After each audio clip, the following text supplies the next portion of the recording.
Welcome to Science for Sleep, where wonder and calm meet. Each night we drift through galaxies, oceans, and mysteries of the natural world, not to startle, but to soothe. So, take a deep breath. Let curiosity slow your thoughts, and fall asleep to the sound of discovery. Earth's subterranean seas, deep aquifer mysteries, hidden oceans beneath our feet. What if I told you there are oceans hidden right beneath your feet? Vast and mysterious, yet largely unexplored. We walk across continents and build cities and draw borders while water older than nations sits in darkness below. This is not a metaphor. It is a real part of Earth that modern science is still learning how to measure. The surface world teaches us to think of water in open shapes. Rivers that cut valleys, lakes that mirror clouds, seas that breathe with tides. But the planet also stores and moves water in silence through rock. In places where no light reaches and no wave can form. In spaces so small, they are measured in grains and fractures. If the deep sea feels alien, then this deeper water world is stranger still, because it is everywhere and almost invisible. The underground is not mostly a network of empty caverns filled with clear pools. Those places exist, but they are rare compared with the immense volume of water held in tiny pore spaces between grains of rock and in fractures that form complex networks. Think of an aquifer as a vast three-dimensional fabric. Each thread is a channel shaped by geology. Each knot is a pocket of storage where water can rest or move at a pace that feels almost still to us. The water can be fresh or brackish or saline. The chemistry depends on the rock it touches and the time it is spent within that mineral world. Some aquifers are shallow and renew themselves relatively quickly. Others are deep and ancient. Their recharge may have happened during climates that no longer exist. The water in those systems can carry a record of past atmospheres and past storms and past temperatures. It is an archive written in isotopes and dissolved gases. The phrase subterranean seas raises a question of scale and reality. Are these hidden systems truly big enough to be compared to oceans? The answer is subtle. They are not open bodies of water with rolling waves. They are distributed reserves with enormous cumulative volume. Across the world, major aquifers store water comparable to giant surface lakes. The Ogallala Aquifer in the central United States, the Great Artesian Basin in Australia, the Nubian Sandstone Aquifer System beneath parts of North Africa. Each of these systems is a geological story as much as a hydrological one. Their rocks were laid down in ancient environments. Their layers were compressed, uplifted, fractured, and sealed. Their water sits within that architecture like a long-held breath. Deep aquifers are not stagnant despite the slow pace of flow. They are part of a hidden circulation system that connects mountains to plains and deserts and coasts. Recharge often begins where rain and snowmelt infiltrate highlands and plateaus. Water moves downward under gravity and pressure. It enters permeable layers and may become confined under ceiling strata. Pressure builds over long time. In some places, this pressure becomes artesian and can drive water upward when a well pierces the confining cap. That rising water can feel like a miracle of physics. Yet it is simply the stored energy of elevation and confinement released through a narrow path. These subterranean seas influence life and landscape far above their hidden depths. Groundwater sustains rivers during dry seasons through base flow. It feeds wetlands and riparian forests. It stabilizes soil moisture that supports agriculture. It moderates temperature in near-surface habitats. It can also reshape the ground itself. When groundwater dissolves limestone, it can create karst networks that later collapse into sinkholes. Over geologic time, these processes sculpt valleys and cave systems that become part of surface scenery. The underground is not separate from the world we live in. It is one of the engines that quietly maintains it. The chemistry of deep groundwater is another hidden form of power. Water moving through rock can dissolve and transport minerals. It can precipitate new deposits and alter the porosity of formations. In some regions, deep brines interact with hydrocarbons and influence the evolution of oil and gas systems. In others, the mixing of fresh water and saline water creates zones of reactions that reshape both rock and water. The underground is a laboratory that has been running for millions of years. Each basin has its own chemical dialect. Each aquifer has a signature that can reveal its origin and its pathway and its age. Then there is the question of life in the abyss. For a long time, scientists assumed that deep groundwater environments were nearly sterile. We now know that a deep biosphere exists. Microbial communities can live far below sunlight by using chemical energy derived from water-rock interactions. Hydrogen generated by reactions in ultramafic rocks can become a fuel. Sulfur compounds and iron can support metabolic pathways. In these settings, life is not driven by photosynthesis. It is driven by geochemistry. That shift in energy logic changes the way we define habitability. It becomes less about light and more about reaction networks and long-term stability. Some of the most striking discoveries come from deep mines and research boreholes that intersect ancient waters. Scientists have found microbes that may have been isolated for extraordinarily long periods. These organisms can show metabolic strategies adapted to scarcity and high pressure and mineral-rich fluids. Their existence forces us to reconsider what an ecosystem can be. When time is stretched and the boundary between life and geology becomes thin, each sample becomes a small ambassador from a world that is both inside Earth and older than our familiar surface habitats. This deep biosphere also connects to the search for life beyond Earth. If microbes can persist in dark, high-pressure environments fueled by chemical reactions, then icy moons with subsurface oceans become more plausible habitats. Earth's deep aquifers are not perfect analogs. Our planet has an active surface biosphere and a history of mixing driven by tectonics. Yet the core principle of energy without light is shared. By studying Earth's subterranean ecosystems, we gain a grounded template for the kinds of survival strategies that might exist elsewhere. To explore deep aquifers, scientists rely on an evolving toolkit. Drilling remains the most direct method, but it is expensive and local.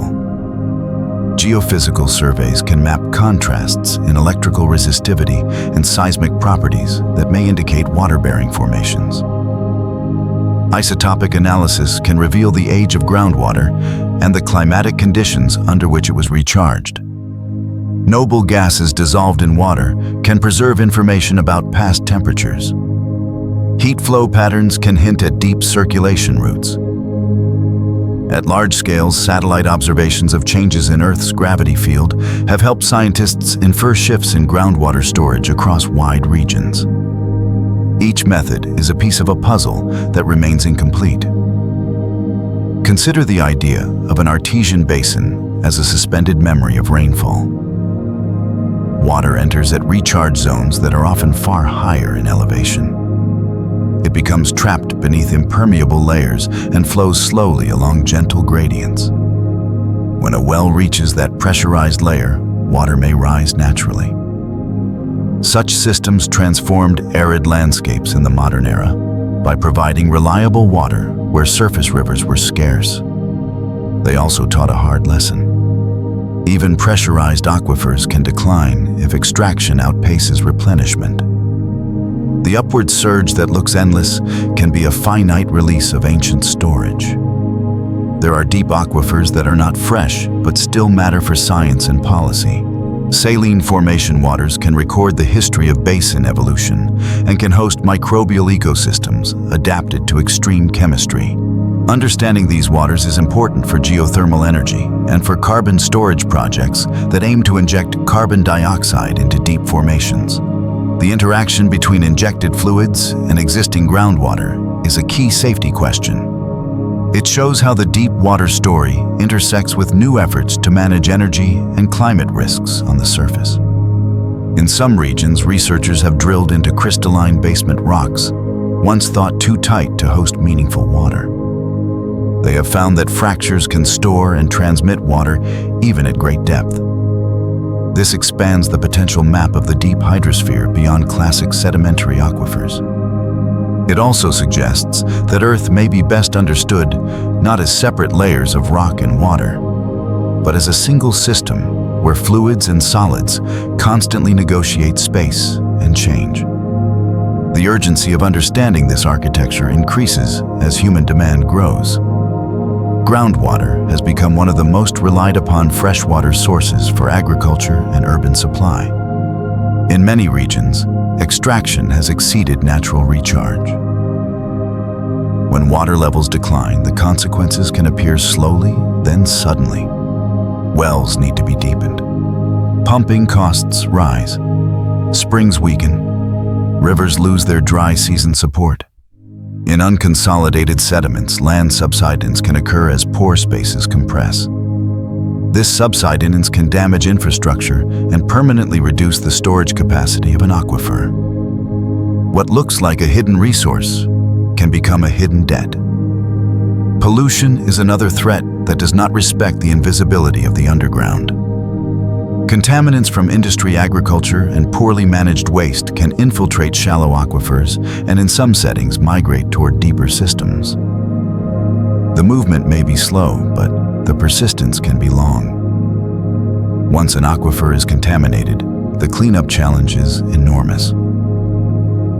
Protection of recharge zones and careful regulation of surface land use are essential parts of subterranean water stewardship. Climate change adds a layer of complexity that forces long-term thinking. Shifts in precipitation and temperature can alter recharge. Increased drought can push communities to pump more groundwater when surface supplies fail. Rising sea levels can intensify saltwater intrusion in coastal aquifers. Deep confined systems may be buffered from short-term variability, yet they are not immune to long-term change in the balance between replenishment and extraction. The mismatch between human planning cycles and groundwater timescales is one of the defining governance challenges of this century. Yet this is not only a story of risk, it is also a story of opportunity and responsibility. Some regions are adopting stronger groundwater governance. These efforts aim to measure extraction more accurately and align use with sustainable yield. They encourage efficient irrigation and the reuse of water where possible. They promote managed aquifer recharge, in which excess surface water during wet periods is intentionally directed underground to build resilience for dry times. Success depends on local geology and community trust and long-term monitoring. The underground is not a place where short-term fixes will last. The human imagination is drawn to visible frontiers. We send cameras to the deep sea and probes to distant planets. Yet the zones just beneath our feet remain among the least observed environments on Earth. Part of the reason is practical. Drilling deep is costly. Mapping water in complex geology is difficult, but part of the reason is cultural. The underground has been treated as a backdrop rather than a world with its own wonders. Changing that perspective is one of the goals of this exploration. As our journey begins, we will move from the idea of hidden oceans to the precise mechanisms that create them. We will look at how sedimentary basins form and how porous layers become stacked archives of water. We will explore the difference between unconfined aquifers that breathe with the seasons and confined aquifers that preserve deep time. We will travel through stories of major artesian systems and the human societies that depended on them. We will examine the deep biosphere and its implications for life in extreme environments. We will confront the pressures created by modern extraction and contamination. We will also explore the possibilities of better stewardship and smarter science. The most important idea to carry forward is simple. The underground is not empty. It is not inert. It is a slow-moving living archive of water energy and chemistry. The water beneath us is part of the same planetary story as clouds and rain and rivers. But it follows rules that are quieter and older. In learning to see these rules, we learn a new respect for the stability they provide and for the fragility we can create. The hidden seas of Earth are not separate from our future. They are one of the places where that future will be decided. To understand subterranean seas, you have to understand the architecture that holds them. Water does not simply appear below the surface like a hidden lake waiting to be discovered. It is stored and guided by the history of rock. That history begins with the formation of sedimentary basins. Rivers once carried sand and silt into ancient seas. Winds built dunes that later hardened into sandstone. Quiet waters laid down layers of clay that became shale. Over time, these deposits were buried and compressed. The spaces between grains became the vaults of future groundwater. The tighter layers became the seals. In this way, Earth constructed underground reservoirs over millions of years without any intention, but with remarkable consequence. Porosity is the first key concept. A rock can look solid, but still contain many tiny spaces. Sandstone often has good porosity because its grains can preserve open pathways.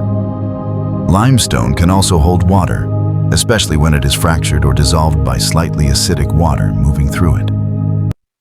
Shale usually has low permeability, even if it has some pore space because the pores are too small and poorly connected. Permeability is the second key concept and is often more important than porosity. Permeability describes how easily water can move through a rock. A high porosity rock with low permeability may store water but not yield it efficiently. A fractured rock with modest porosity may transmit water rapidly along cracks. These properties form the logic of aquifers and aquithards. An aquifer is a rock unit that can store and transmit water in usable amounts. An aquitard slows movement and can confine water under pressure. When permeable layers are capped by low permeability layers, the water beneath becomes confined. The result is a system that can remain pressurized over huge distances. This is the engine behind artesian flow. It is also the reason why some deep aquifers can preserve ancient water with limited mixing. Recharge is the quiet entry point of the story. Most groundwater begins as precipitation. Rain and snowmelt seep into soil and then into rock. In humid regions, recharge can be widespread. In arid regions, recharge may be limited to rare storms and mountain fronts. The water that infiltrates may be pulled downward by gravity, or may be captured by shallow root zones and returned to the atmosphere by plants. Only a portion becomes groundwater. That portion is then shaped by geology and topography. It may enter a shallow, unconfined aquifer that responds to seasons, or it may migrate deeper into layered systems. Unconfined aquifers are the closest underground relatives of surface rivers. Their upper boundary is the water table. The water table rises after wet seasons and falls during dry periods. These aquifers often interact directly with streams. When the water table intersects, a stream channel groundwater can discharge into the stream and sustain flow. When the water table drops below the channel, the stream may lose water into the ground. This two-way exchange is a fundamental part of watershed behavior. It is also a key place where human pumping can change ecosystems quickly. Confined aquifers behave differently. They are sealed beneath an aquitard. The water inside them is under pressure because it is trapped within a restricted space. If a well taps a confined aquifer, the water level in the well may rise above the top of the aquifer. In some cases, it can rise to the surface and flow without pumping. This physical behavior is not only dramatic, it is also a signal about the energy stored in the system. That energy is derived from the elevation of recharge zones and the long-distance gradients that drive flow. The great artesian systems of Earth illustrate this among the most revealing ways. The Great Artesian Basin is one of the largest groundwater systems on the planet. It underlies a vast area of Australia. Its water enters at recharge zones along the margins where the strata are exposed. It then moves slowly through permeable sandstone layers, confined beneath less permeable rocks. Over time, the water can become warm and mineral-rich. Historically, artesian wells allowed water to rise across arid interior regions. This shaped settlement and pastoral industries. It also created ecological oases in places where surface water was rare. Over-extraction and uncontrolled well flows later led to declining pressure and a need for stricter management. The system remains a powerful example of both abundance and vulnerability. The Nubian sandstone aquifer system offers a different scale of time. It lies beneath parts of Egypt, Libya, Chad, and Sudan. Much of its water is fossil water recharged during wetter periods in the past. For modern deserts, this aquifer can seem like a hidden inheritance from lost climates. Wells that draw from this system support agriculture in cities. The sustainability challenge is stark. When recharge today is minimal, the water being pumped is essentially a non-renewable resource on human timescales. This does not mean it should never be used. It means it must be used with a long view of equity and planning. In the central United States, the Ogallala Aquifer became one of the most intensively used groundwater reserves in the world. It supported the rise of large-scale irrigated agriculture across the high plains. The rock here is a mix of sands, gravels, silts, and clays deposited by ancient rivers and changing landscapes. The water table decline in many areas has been significant. The pattern is not uniform, but the overall trend highlights the risk of relying on a finite reserve as if it were an endless annual supply. This is where hydrogeology meets economics and culture. The science can measure depletion. The policy must translate measurement into decisions that communities can live with. Deep aquifers are not only found in classic sedimentary basins. Fractured crystalline rocks can host important groundwater, even at depth. Granite and metamorphic rocks may have low primary porosity, but can develop fracture networks through tectonic stress and cooling. Water can flow along these cracks and sometimes connect to larger systems. In some mining settings, deep fracture waters have revealed both unexpected volumes and unique chemistry. These findings expand the concept of subterranean seas beyond the familiar textbook models. Age dating of groundwater introduces a sense of wonder and humility. Scientists can estimate groundwater age using isotopes and dissolved gases. Tritium can indicate water recharged in the last decades. Carbon-14 can help date water thousands of years old. Noble gases can provide additional clues about recharge conditions. When these tools reveal that a deep aquifer contains water that fell as rain in a different climate era, the underground becomes a time capsule. That realization can shift how we think about stewardship. Pumping water that took thousands of years to accumulate is not the same as pumping a resource that is replenished every year. Flow paths in the subsurface can be long and complex. Water may travel vertically downward to great depth before moving laterally. It may pass through multiple rock units. It may mix with older waters. It may pick up dissolved minerals that change its density and behavior. In coastal regions, fresh groundwater can form a lens that floats above denser seawater. If pumping lowers the freshwater head, saltwater can move inland and upward. This process can compromise drinking supplies and irrigation. It also shows how subterranean seas interact directly with oceanic seas at the margins of continents.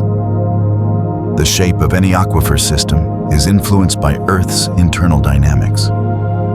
Tectonic uplift changes gradients and can expose new recharge zones. Faults can act as barriers or conduits depending on their structure and infill. Volcanic layers can create complex alternations of permeable and impermeable zones. Glaciations can load and unload the crust-altering pressure regimes and possibly influencing deep groundwater movement. The underground water story is therefore linked to the broad narrative of Earth history. For all this complexity, the mapping of deep aquifers remains an evolving frontier. Traditional hydrogeology relies on data from wells and springs, but deep systems often lack dense well networks. Geophysical methods help fill the gap. Electrical resistivity surveys can indicate water content, because water with dissolved ions conducts electricity better than dry rock. Seismic methods can reveal layers and fractures. Gravimetric techniques can imply changes in mass related to water storage. At the global scale, satellite measurements of gravity anomalies have offered glimpses of groundwater depletion patterns across large regions. These tools do not replace direct sampling, but they guide where to look and how to interpret large-scale patterns. Understanding the deep architecture also matters for emerging energy transitions. Geothermal projects often tap deep permeable zones where water can carry heat. Enhanced geothermal systems may inject water into hot, fractured rocks. This raises new questions about induced seismicity and the interaction between engineered flow and natural groundwater. Carbon storage projects aim to inject carbon dioxide into deep saline formations. This requires careful monitoring to avoid leakage into shallower freshwater aquifers. Both fields depend on a detailed understanding of subterranean fluid behavior. There is also an unexpected thread that connects deep aquifers to the stability of the surface world. In some regions, heavy groundwater extraction has caused land subsidence. Cities built on compressible sediments can sink as water is removed from pore spaces and the sediments compact. This can increase flood risk and damage infrastructure. It can also permanently reduce the ability of an aquifer to store water in the future. The economic costs can be enormous, and the physical changes may be difficult to reverse. This is a clear example of how the unseen can reshape what is seen. As we continue this exploration, the next step is to look deeper into the biological dimension. Physical architecture explains where water can exist and move.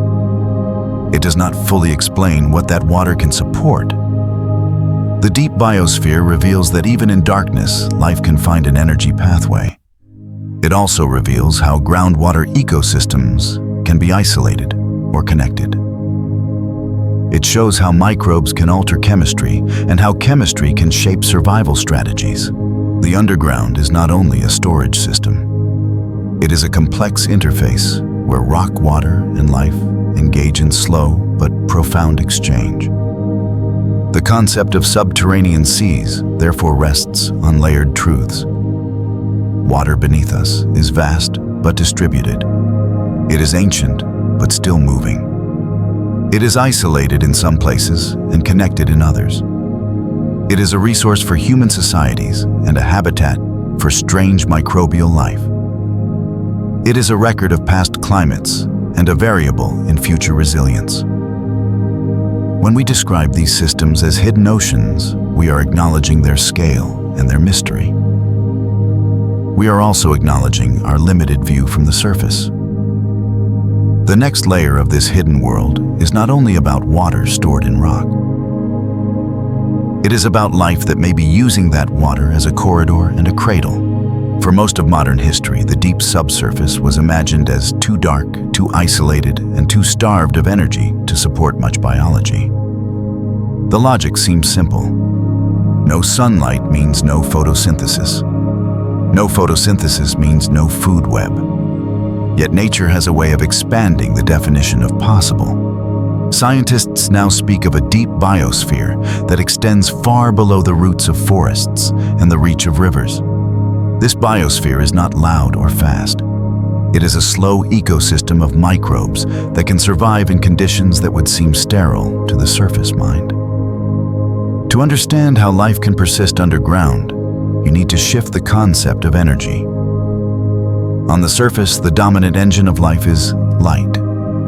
Plants and algae take photons and build sugars. Everything else depends on that foundation.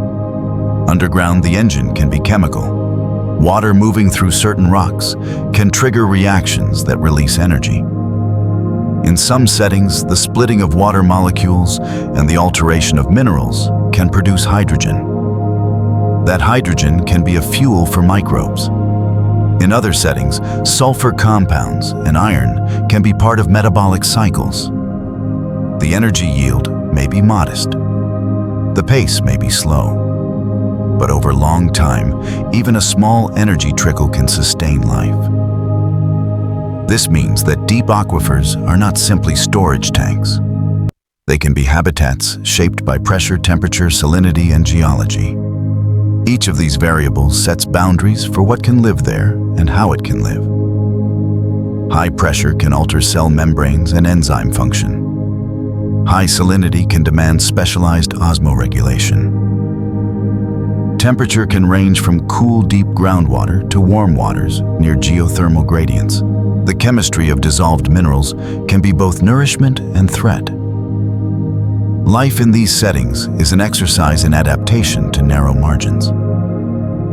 The deep microbial world also challenges our assumptions about isolation. Some deep aquifer communities may be sealed away for long periods with minimal genetic exchange with surface lineages. Others may be connected through fracture networks and slow advective flow.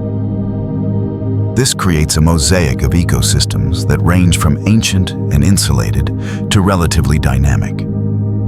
In that mosaic, the definition of a species and the definition of an ecological niche can look different than they do on the surface. When resources are scarce and time is long, evolution may favor efficiency in repair and survival rather than rapid growth. Sampling these ecosystems is difficult, and the difficulty itself is part of the mystery. Drilling introduces the risk of contamination from the surface. Researchers must separate what truly lives in the deep from what may have been carried down by the tools of exploration.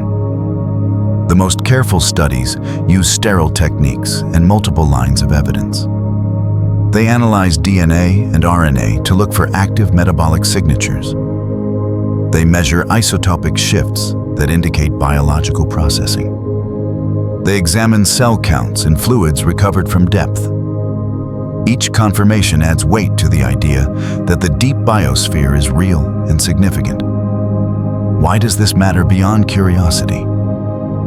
Because microbes can influence groundwater chemistry in tangible ways. They can alter redox conditions. They can mobilize or immobilize metals. They can change the form of carbon and sulfur compounds. Over long times, these microbial processes can affect the quality of water that eventually reaches wells or discharges into surface systems. In some contexts, microorganisms can help degrade contaminants. In others, they can contribute to the generation of problematic compounds. The deep biosphere is therefore not only a scientific wonder, it is part of the practical equation of water quality. The discovery of life in deep aquifers also changes how we think about Earth as a living planet.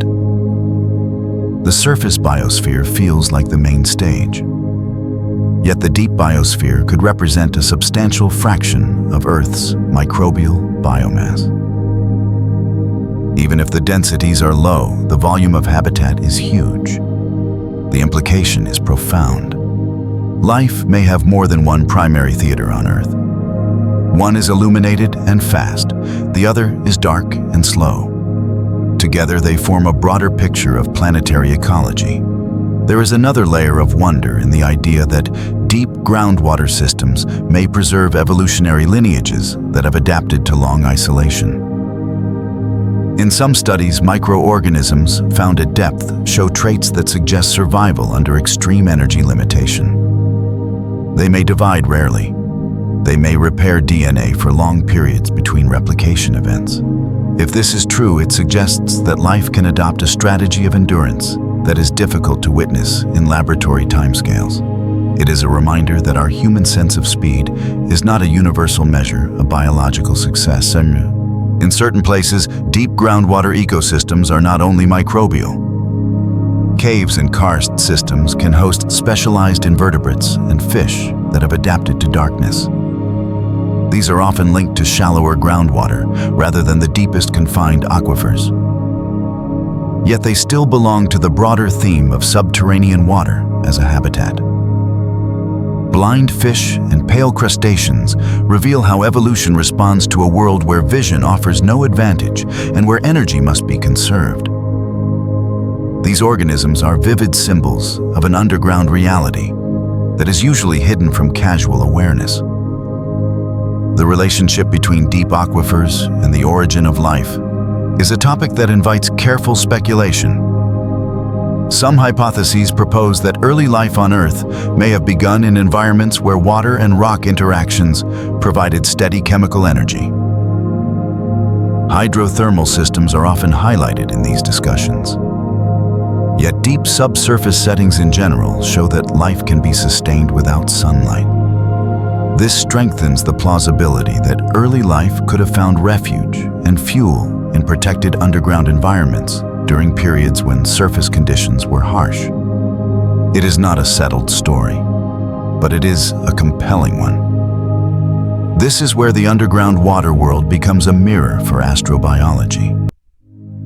If life can persist in dark, chemically energized aquifers on Earth, then similar principles might apply on other worlds with subsurface water. The icy moons of the outer solar system are especially relevant. Their surfaces are frozen and hostile. Yet beneath the ice, there may be oceans in contact with rocky mantles. That contact could provide chemical gradients that resemble some of Earth's most productive deep environments. Studying Earth's deep aquifers does not prove life elsewhere, but it gives us a grounded set of mechanisms that do not depend on sunlight and that can operate over long time. As the scientific lens widens, the deep biosphere also intersects with human activity in more direct ways. Groundwater extraction can alter pressure and flow paths. These changes may influence microbial communities. The introduction of oxygenated water into previously anoxic zones can shift redox balances. Injection activities linked to energy production can introduce new substrates or disturb existing equilibria. The deep subsurface is resilient in some ways, but sensitive in others. Understanding these biological dimensions will become more important as we use the underground more intensively for water energy and climate-related projects. There is also a cultural dimension to the discovery of deep underground life. For many people, the subterranean realm has been associated with emptiness or danger. The existence of thriving microbial ecosystems changes that narrative. It suggests that Earth is alive in layers, that life is not a surface privilege, that persistence can be a form of intelligence shaped by natural selection. This perspective can deepen public interest in groundwater protection because it reframes aquifers not only as resources, but as living systems with intrinsic scientific value. The next question is how we can study these environments more effectively. Future exploration will likely combine deeper drilling with improved contamination controls and with more advanced in situ sensors. Researchers are working toward methods that can measure chemistry and microbial activity directly downhole. Such approaches could reduce ambiguity and open the possibility of long-term observatories within deep aquifers. Imagine a network of subterranean monitoring sites that tracks temperature, chemistry, pressure, and biological signals over decades.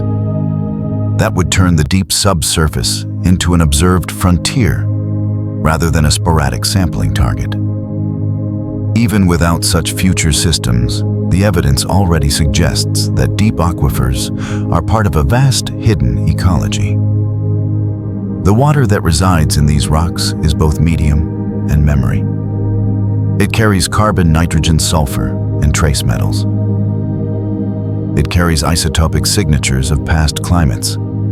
It carries the imprint of microbial processing. Each sample is a composite of geology, hydrology, and biology. This is why the phrase subterranean seas is more than a dramatic hook. It is an invitation to see Earth as a planet whose most important stories are not always written at the surface. As we move forward, the stakes of this story will become clearer. The deep biosphere is a reminder that groundwater is not inert. If we withdraw water faster than it can be replaced, we are not only depleting a resource, we may be reshaping ecosystems that we barely understand.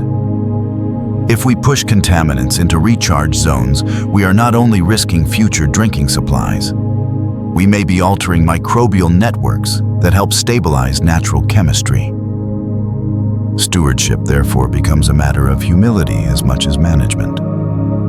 The hidden seas beneath Earth have always been shaped by natural forces. But in the last century, a new force has grown powerful enough to rival geology in speed. Human demand. The modern world pumps groundwater at a scale that would have seemed impossible to earlier generations. This extraction has brought food security to dry regions and drinking water to expanding cities. It has buffered drought risks and supported economies. Yet it has also revealed the limits of systems that refill slowly or that are not refilling at all on human timescales. The story of deep aquifers is now inseparable from the story of how we manage scarcity and how we measure responsibility. The most basic risk is simple. When pumping exceeds recharge, water levels fall. This is the core of depletion. In shallow aquifers, the decline can be seen within years. In deep confined systems, the pressure decline can be felt long before the storage drop is fully understood. Wells that once flowed naturally may require pumps. Deeper drilling becomes common. Energy costs rise. The resource becomes more expensive even as it becomes more necessary. This creates a trap that is economic and political as well as physical. Agriculture sits at the center of this challenge. Irrigation has changed the balance of groundwater use worldwide. In many regions, farmers rely on aquifers as the most reliable source of water when rainfall is erratic and surface supplies are limited. The benefit is clear. Crops can be grown in places that would otherwise remain dry. The risk is also clear. The scale of irrigation can pull down water tables faster than natural systems can recover. When this happens, the future of farming becomes uncertain. The land may remain fertile. The water pathway that supports it may not. Large aquifers do not behave as a single uniform tank. Decline can vary across the same system. Some areas may have higher recharge. Others may have thicker permeable layers. Some may have stricter local management, others may have none. This patchwork of outcomes can create social tension. When one region pumps heavily, it can lower the shared pressure of the system. The effects travel through the same hidden networks that make aquifers feel like underground continents. The political boundaries on the surface rarely match the hydrological boundaries below. The second major risk is pollution. Many people assume that deep groundwater is naturally protected. The idea is that thick layers of rock offer isolation. In some cases, this is true. In other cases, contaminants can migrate downward through faults, abandoned wells, or slow leakage across confining layers. Shallow contamination can become deep contamination over long time. That time lag is dangerous because it hides cause and effect. The source may be forgotten by the time the problem becomes visible in a drinking supply. Industrial chemicals, agricultural nutrients, and salinization all play a role. Nitrates from fertilizer can infiltrate shallow aquifers and create long-term health risks. Solvents and hydrocarbons from industrial activities can persist and move slowly. Naturally occurring contaminants such as arsenic can also be mobilized when groundwater chemistry shifts during pumping.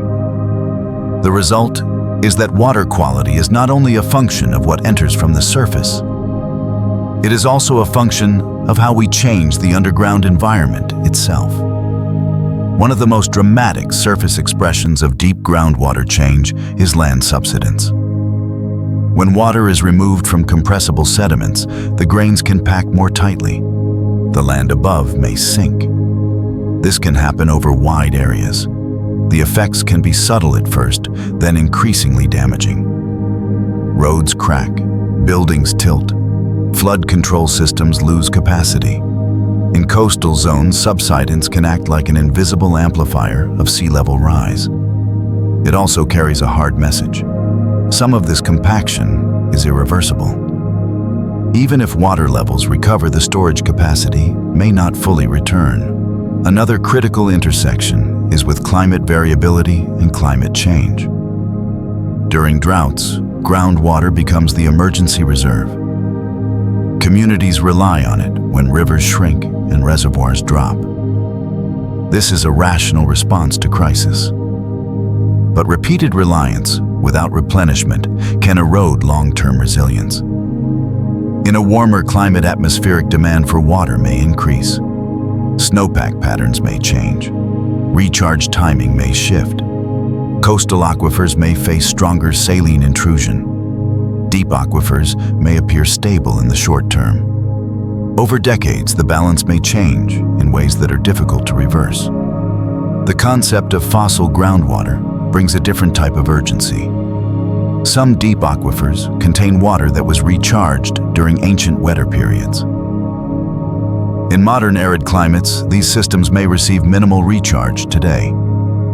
Pumping such water is closer to mining than to harvesting. This does not mean that use is automatically wrong. It means that the decision should be treated like a decision about a finite strategic reserve. If such a reserve is used for agriculture, that may be a policy choice. If it is used for drinking water security, that may be another choice. The key is transparency about timescales. The ethics of cross-border aquifers add another layer. Many of the world's major groundwater systems extend across national lines. When extraction accelerates in one country, the pressure and storage impacts can influence the shared system. International frameworks for groundwater governance are less developed than those for surface rivers. This is partly because groundwater is harder to measure and easier to ignore, yet the need for cooperation is growing.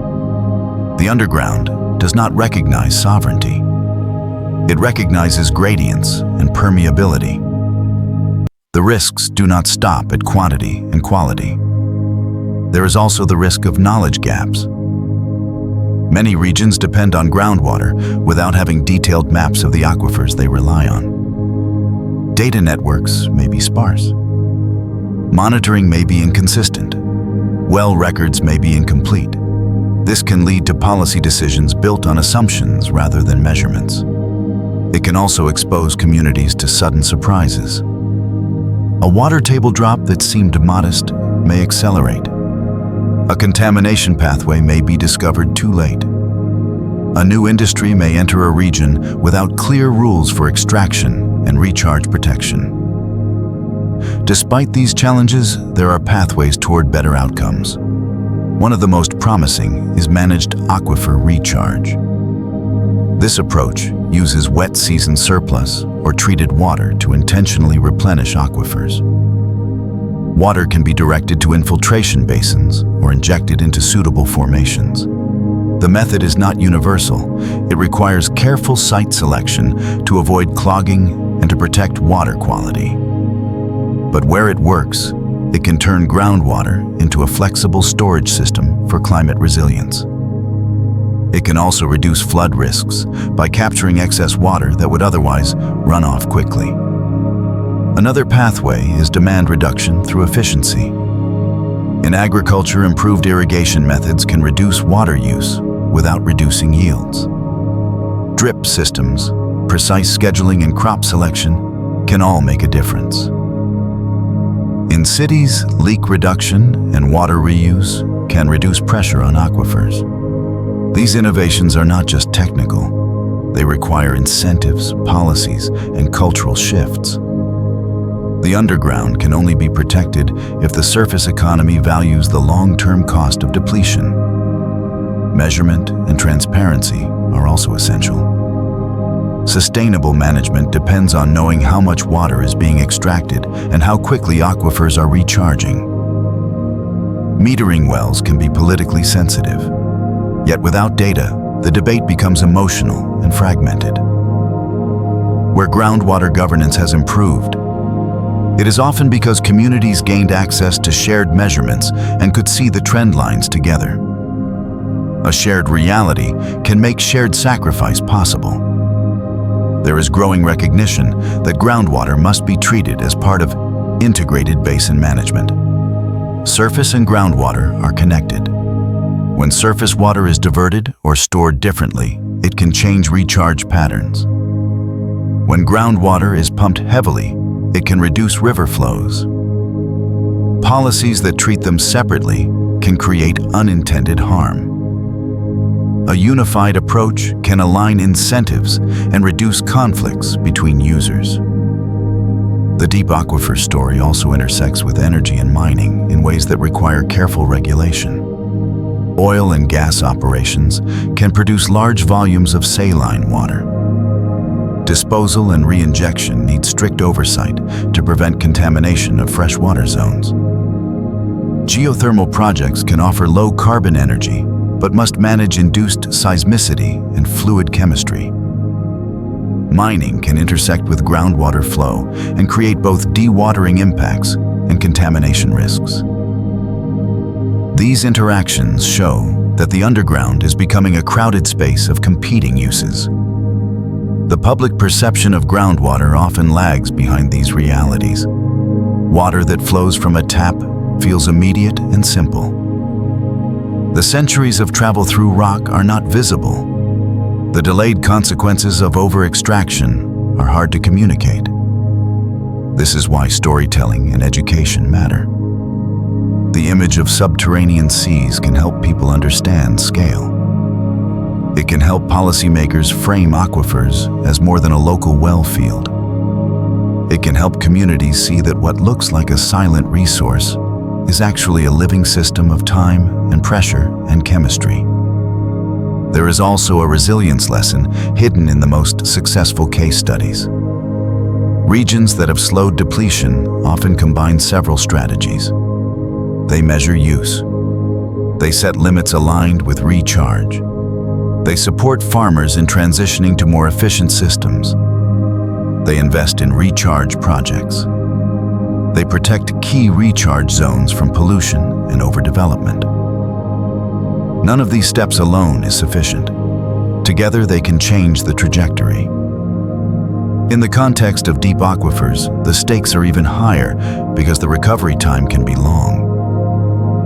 A shallow aquifer may recover within years if rainfall returns and pumping declines.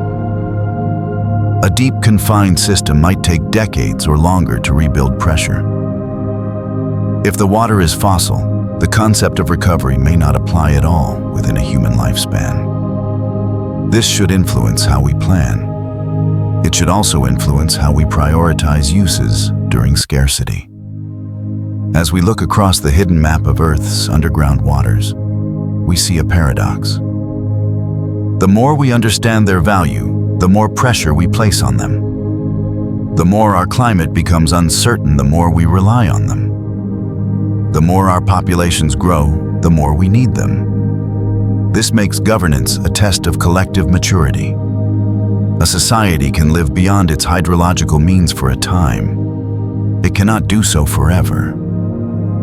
The subterranean seas are therefore not only a scientific wonder, they are a strategic foundation for the future of food cities and ecosystems.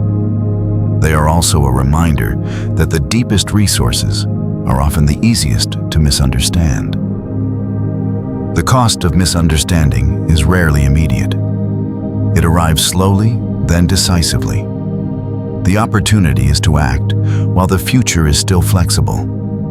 This part of our journey has focused on the threats to the deep and on the ways human activity is reshaping hidden waters.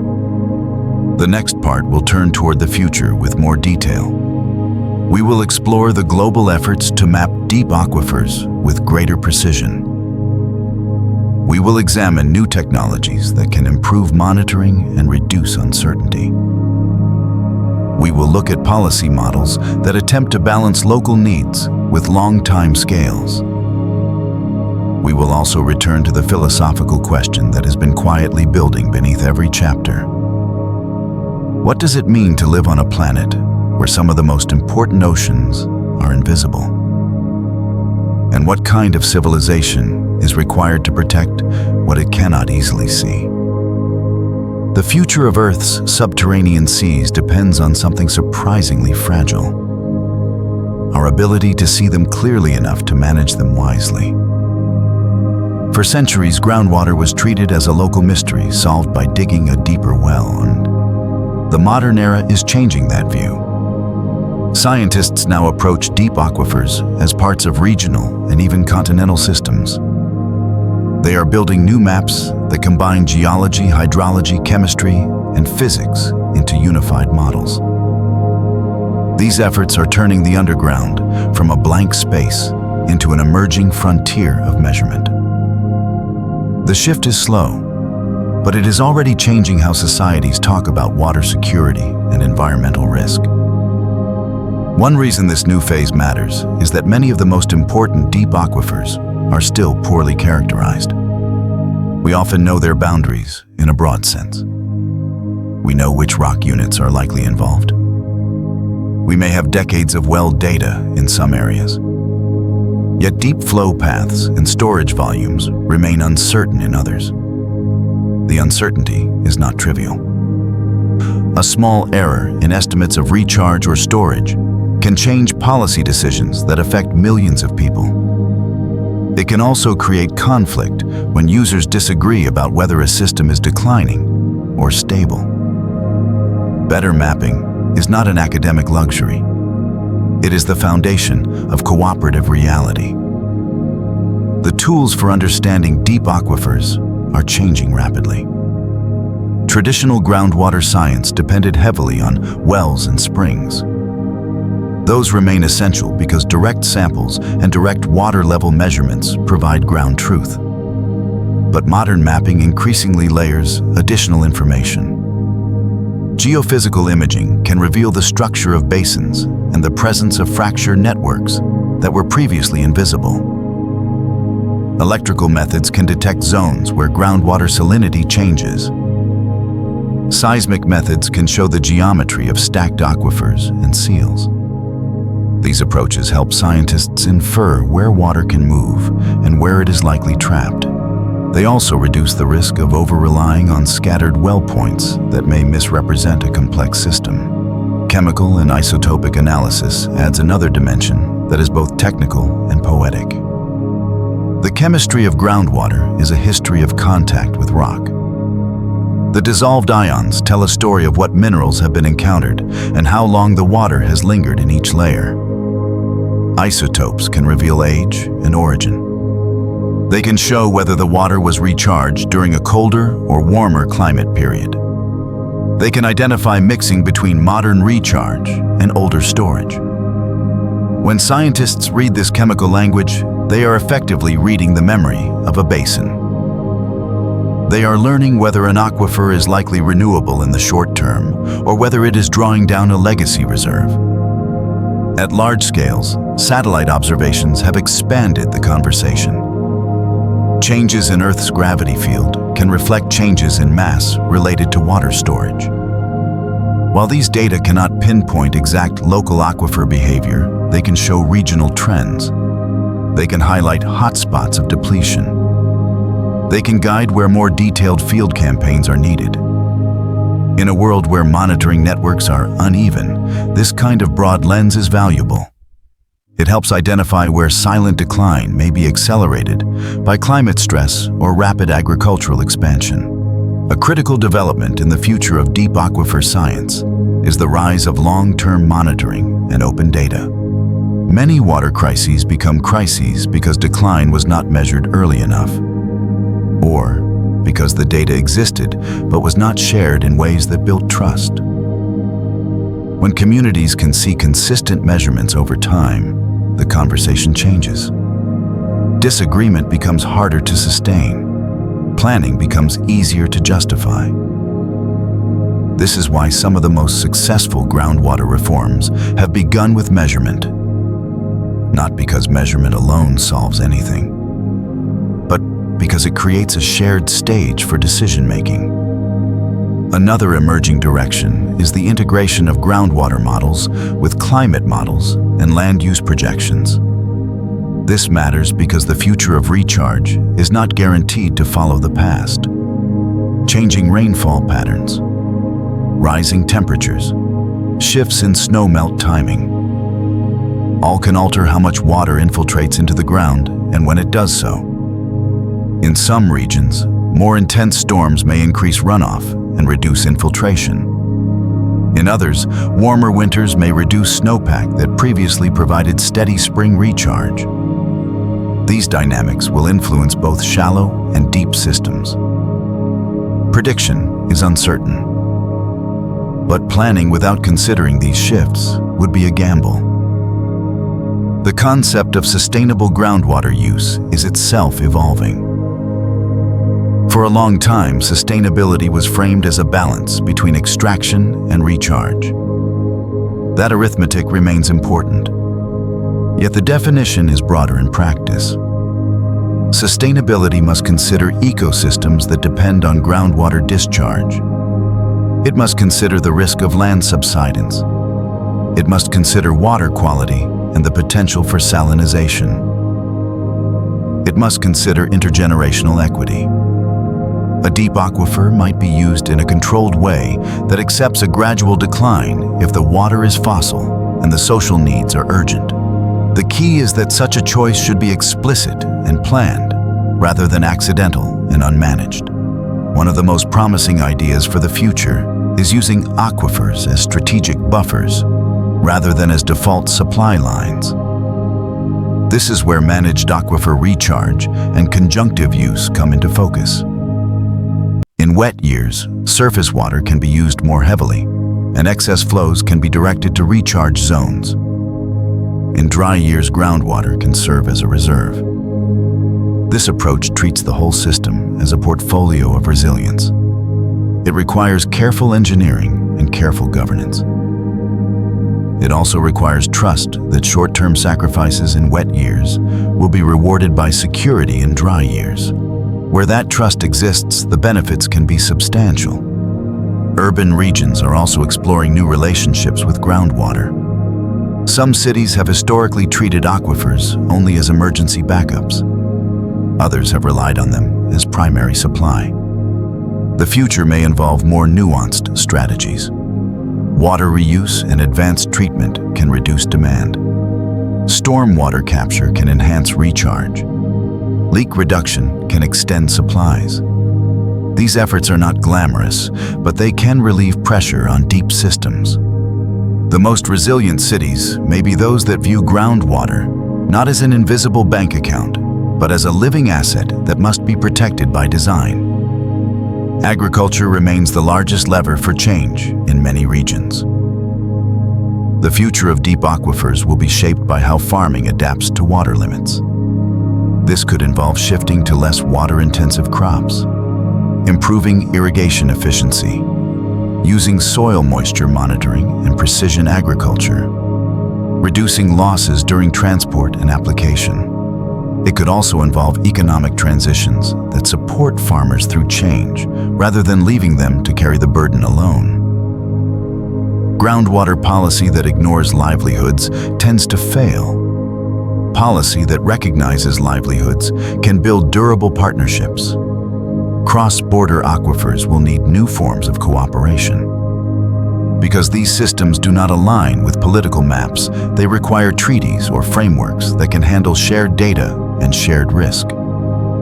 The future likely depends on regional scientific collaborations where nations build common hydrogeological models. Those models can then support agreements on extraction limits and emergency planning. This is not easy. But the alternative is uncoordinated pumping that can trigger diplomatic conflict when decline becomes obvious. Deep aquifers also intersect with the energy transition in ways that can be beneficial if well managed.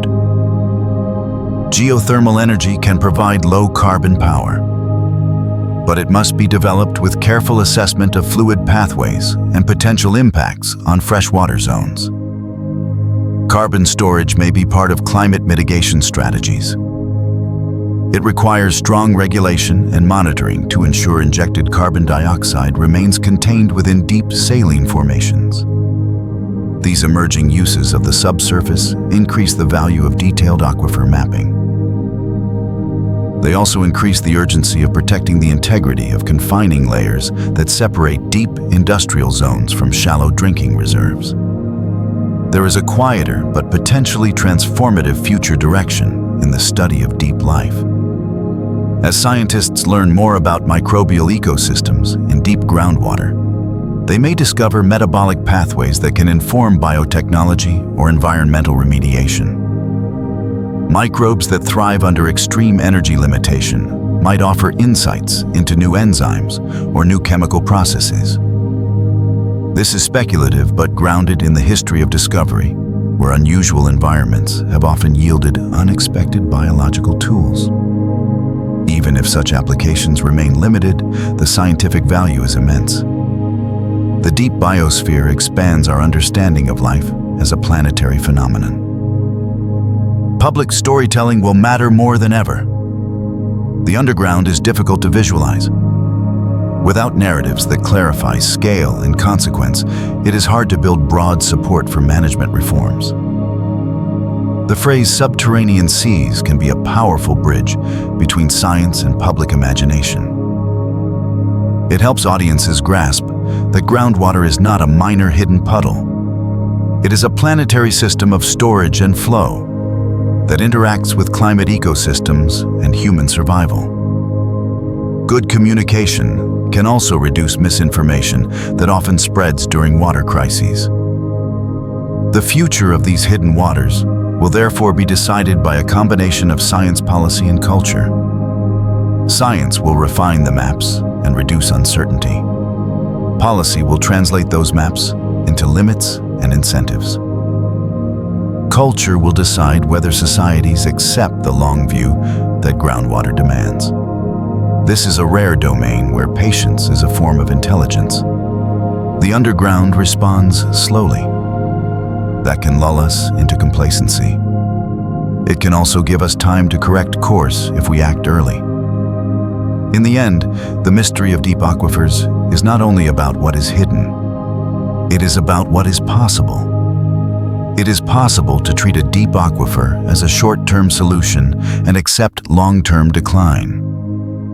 It is also possible to treat it as a shared inheritance and build systems that balance use with replenishment and protection. The difference between those futures will be felt in food security, in urban stability, in ecosystem health, and in the resilience of societies facing a changing climate. As we move toward the final stages of this exploration, we will bring these threads together. We will look at the most compelling case studies of successful management and the lessons they offer. We will explore how technology and governance can integrate across scales, from local wells to continental basins. We will also return to the core wonder that started this journey. The idea that beneath our everyday lives, there are vast hidden waters that record deep time and support unseen life. Understanding them is not merely an act of science. It is an act of stewardship for a planet that holds its greatest reserves in silence. Across the world, there are places where the story of deep aquifers has begun to change from warning to response. These places do not share one climate or one economy. What they share is a shift in attitude. A recognition that groundwater is not an endless gift. A recognition that the underground can be measured, governed, and restored to a degree that once seemed unrealistic. The most useful lessons for the future come from these turning points because they show that decline is not destiny. It is a trajectory that can be altered when science, policy, and local culture align. One of the clearest patterns in successful groundwater management is early measurement. When communities begin to track water levels and pumping volumes consistently, the invisible becomes visible. Trend lines become shared knowledge. The conversation changes from argument about whether a problem exists to debate about how to respond. This may sound simple, but it is often the hardest step. Groundwater use is personal and economic. It is tied to identity and livelihood. Yet where transparent monitoring has taken root, it has become the foundation for trust. People may still disagree about solutions, but they now share the same map of reality. That map is especially important in agricultural regions, where groundwater is the backbone of local economies. The path to resilience often begins with helping farmers reduce risk while reducing use. Efficiency improvements can lower demand without dramatic yield loss. Precision irrigation can match water to crop needs with less waste. Soil health practices can increase water retention and reduce the need for frequent pumping. These changes are not only technical. They must be supported by incentives, training, and sometimes by transitional financial support. The goal is not to shame farmers for using water. The goal is to help them protect the resource that makes farming possible. A second major pattern is the shift toward conjunctive use. This approach treats surface water and groundwater as one integrated system. In wet years, surface supplies can meet more demand, and recharge efforts can store excess water underground. In dry years, groundwater can provide backup without becoming the default primary source every year. This portfolio mindset is one of the most promising frameworks for a warming world. It turns aquifers into strategic reservoirs that reduce the shock of drought. It also reduces the temptation to pump deep reserves at maximum rates during every dry cycle. Managed aquifer recharge represents the practical heart of this strategy. When designed well, it can rebuild water tables and protect long-term supplies. It can also provide indirect ecological benefits by stabilizing base flow to rivers and wetlands. The science of recharge is more complex than it appears. Water must be clean enough to avoid degrading groundwater quality. The infiltration or injection structures must be built to prevent clogging. The geology must allow water to move into storage zones without creating unwanted pressure effects. Yet, when these elements are addressed, recharge can become a powerful tool for resilience. Some of the most promising recharge models involve capturing stormwater in urban regions. As cities expand, they often replace permeable soils with pavement. Rain that once infiltrated now runs off quickly into drains and channels. Urban recharge projects aim to reverse some of that loss by directing stormwater into basins and green infrastructure that allow infiltration. This can reduce flood risk while adding water to shallow and sometimes deeper aquifers. The idea is elegant because it turns an urban liability into a hydrological asset. The challenge is scale and maintenance. Still, the growing interest suggests that cities are beginning to view the underground as part of climate adaptation rather than an afterthought. In arid regions where deep fossil aquifers play a major role, the management question becomes more strategic. The most responsible approach is often to define clear priorities for use. Drinking water security may be placed above water-intensive, low-value agriculture. Industrial use may be regulated with long-term planning horizons. In some settings, governments have begun to treat fossil groundwater as a national reserve that should be allocated with explicit timelines and replacement plans. This approach is not perfect, and it can be politically difficult. But it is more honest than pretending that a non-renewable aquifer is renewable. The success stories also underline the importance of protecting recharge zones. This is where groundwater governance intersects with land use planning. If a key recharge area becomes heavily polluted or sealed by development, the future supply is compromised, even if pumping is controlled. Protection can involve zoning restrictions, agricultural best practices, and careful oversight of industrial activities. It can also involve community education that helps residents understand that what happens on the surface has long consequences underground. The underground rewards careful behavior. It also punishes neglect slowly and then decisively. Another lesson is that groundwater policy works best when it is local in implementation, even if guided by regional science. Aquifers vary widely in geology and usage patterns. A uniform policy imposed across different systems can lead to inefficiency and backlash. Effective frameworks often combine regional targets with local flexibility. They allow communities to design specific pathways toward reduction and recharge based on their own conditions. This approach respects local knowledge while aligning with broader sustainability goals. The role of technology in this future is expanding. Lower-cost sensors can monitor water levels more widely. Remote sensing can identify land subsidence patterns that signal over-extraction. Advanced data platforms can integrate well records, climate data, and pumping reports into accessible dashboards. These systems are not a substitute for governance, but they can make governance more nimble. They can also help identify early warning signs before a crisis becomes irreversible. Deep aquifers present a special case because their responses are slow and their recharge may be limited. This means that success has to be defined realistically. In some deep confined systems, the goal may be to stabilize pressure, decline, rather than to restore original conditions quickly. In others, the goal may be to create a controlled drawdown plan that supports near-term needs while financing alternative supplies for the future. The crucial point is clarity about timescales. A deep aquifer is not a short-term savings account. It is a long-term trust fund shaped by geology.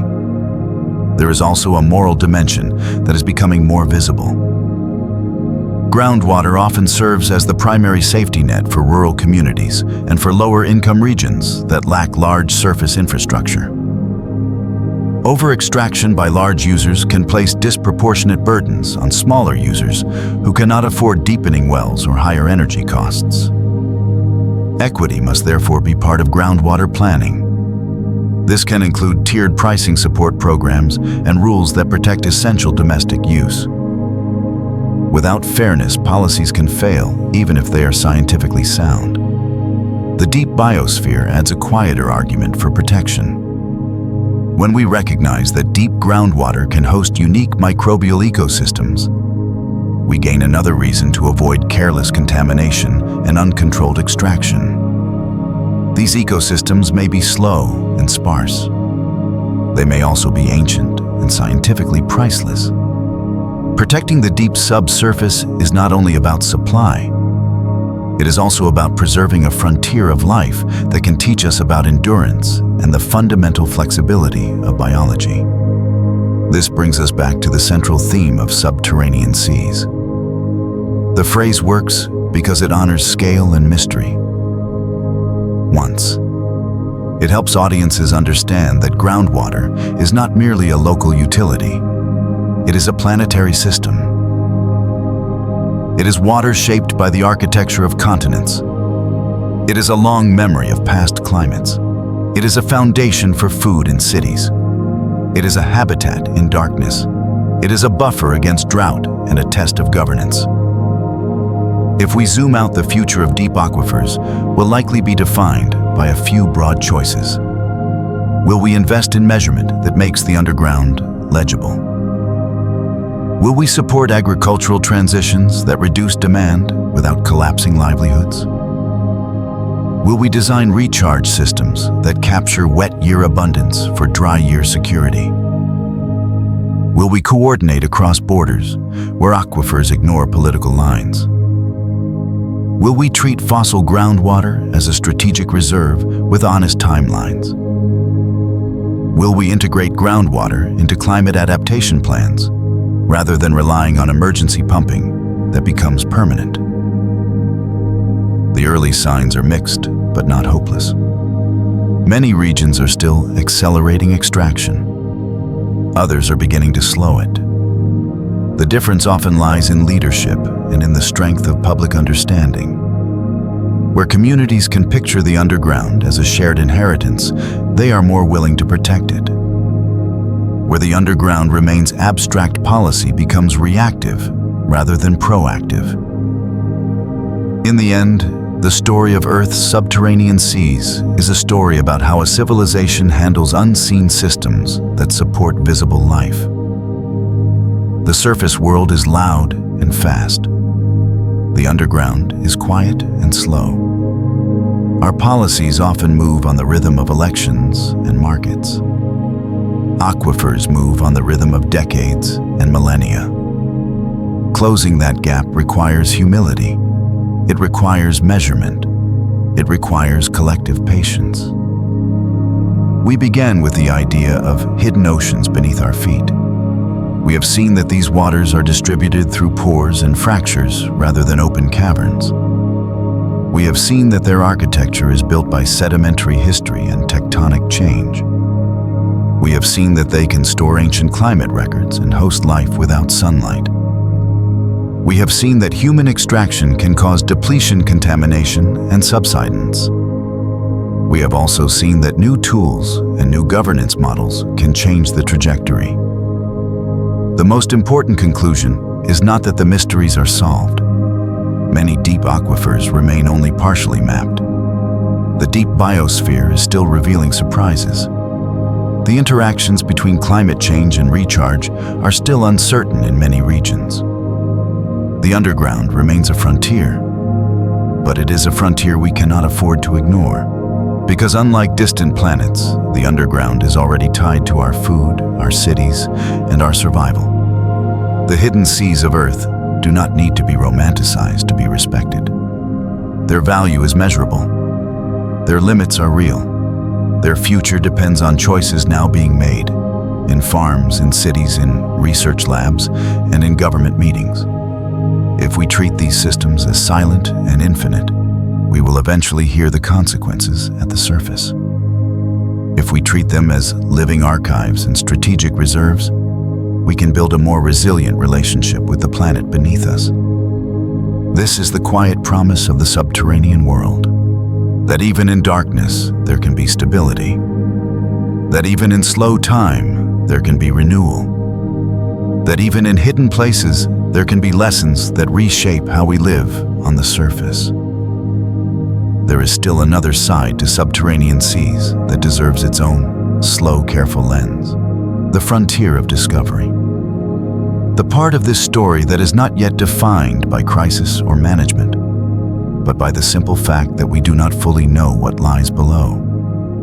Even with decades of hydrogeology and thousands of wells, the deep subsurface remains a place where surprises are common. A new borehole can reveal a previously unknown confined layer. A new isotopic analysis can show that the water is far older than expected. A new geophysical survey can redraw the shape of a basin. The underground is a world that resists easy certainty because it was not shaped for clarity.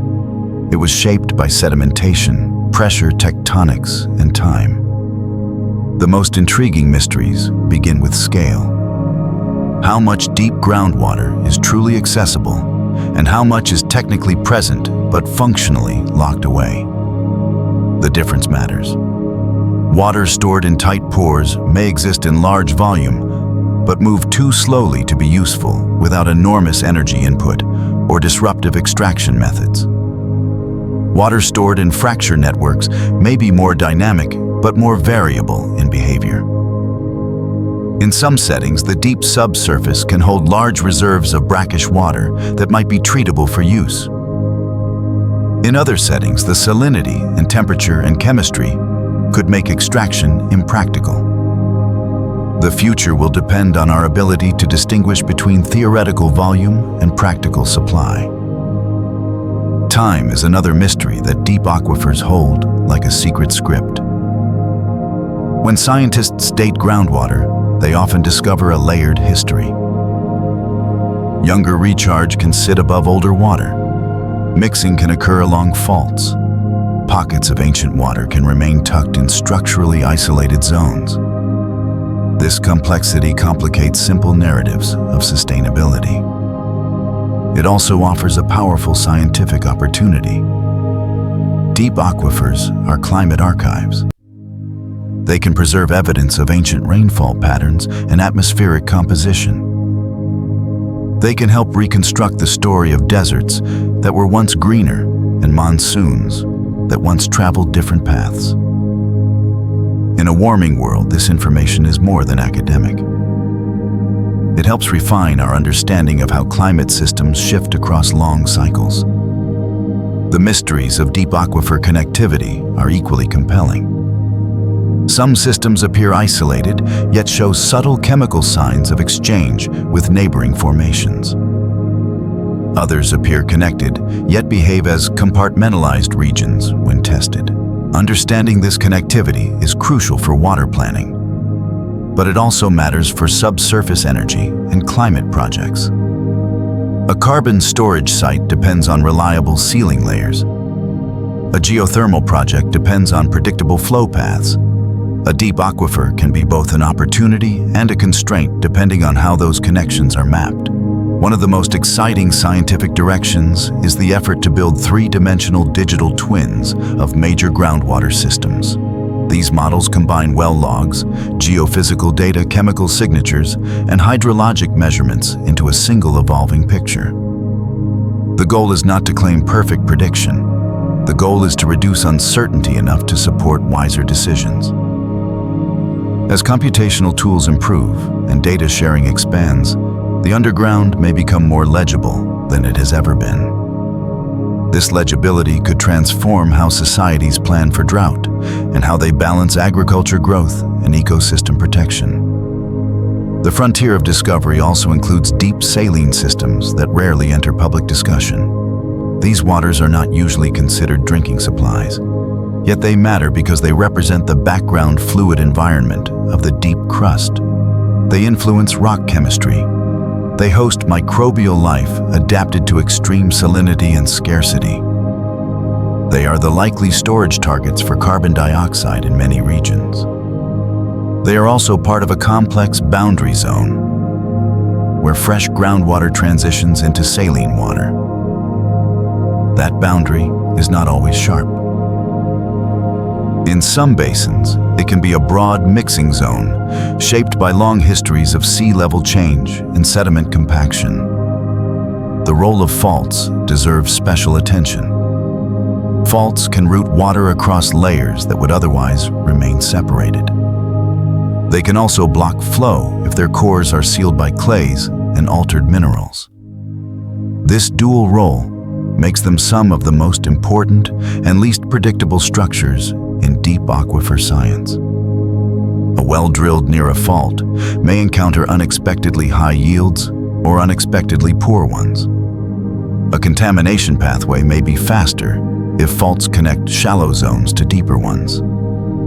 This is why high-resolution structural mapping has become a growing priority for hydrogeologists working in complex basins. The biological frontier adds another dimension of mystery that still feels almost new. the deep biosphere may hold metabolic strategies that we have only begun to catalog. Some microorganisms appear to use hydrogen and carbon dioxide to produce methane. Others appear to rely on sulfate reduction or iron cycling.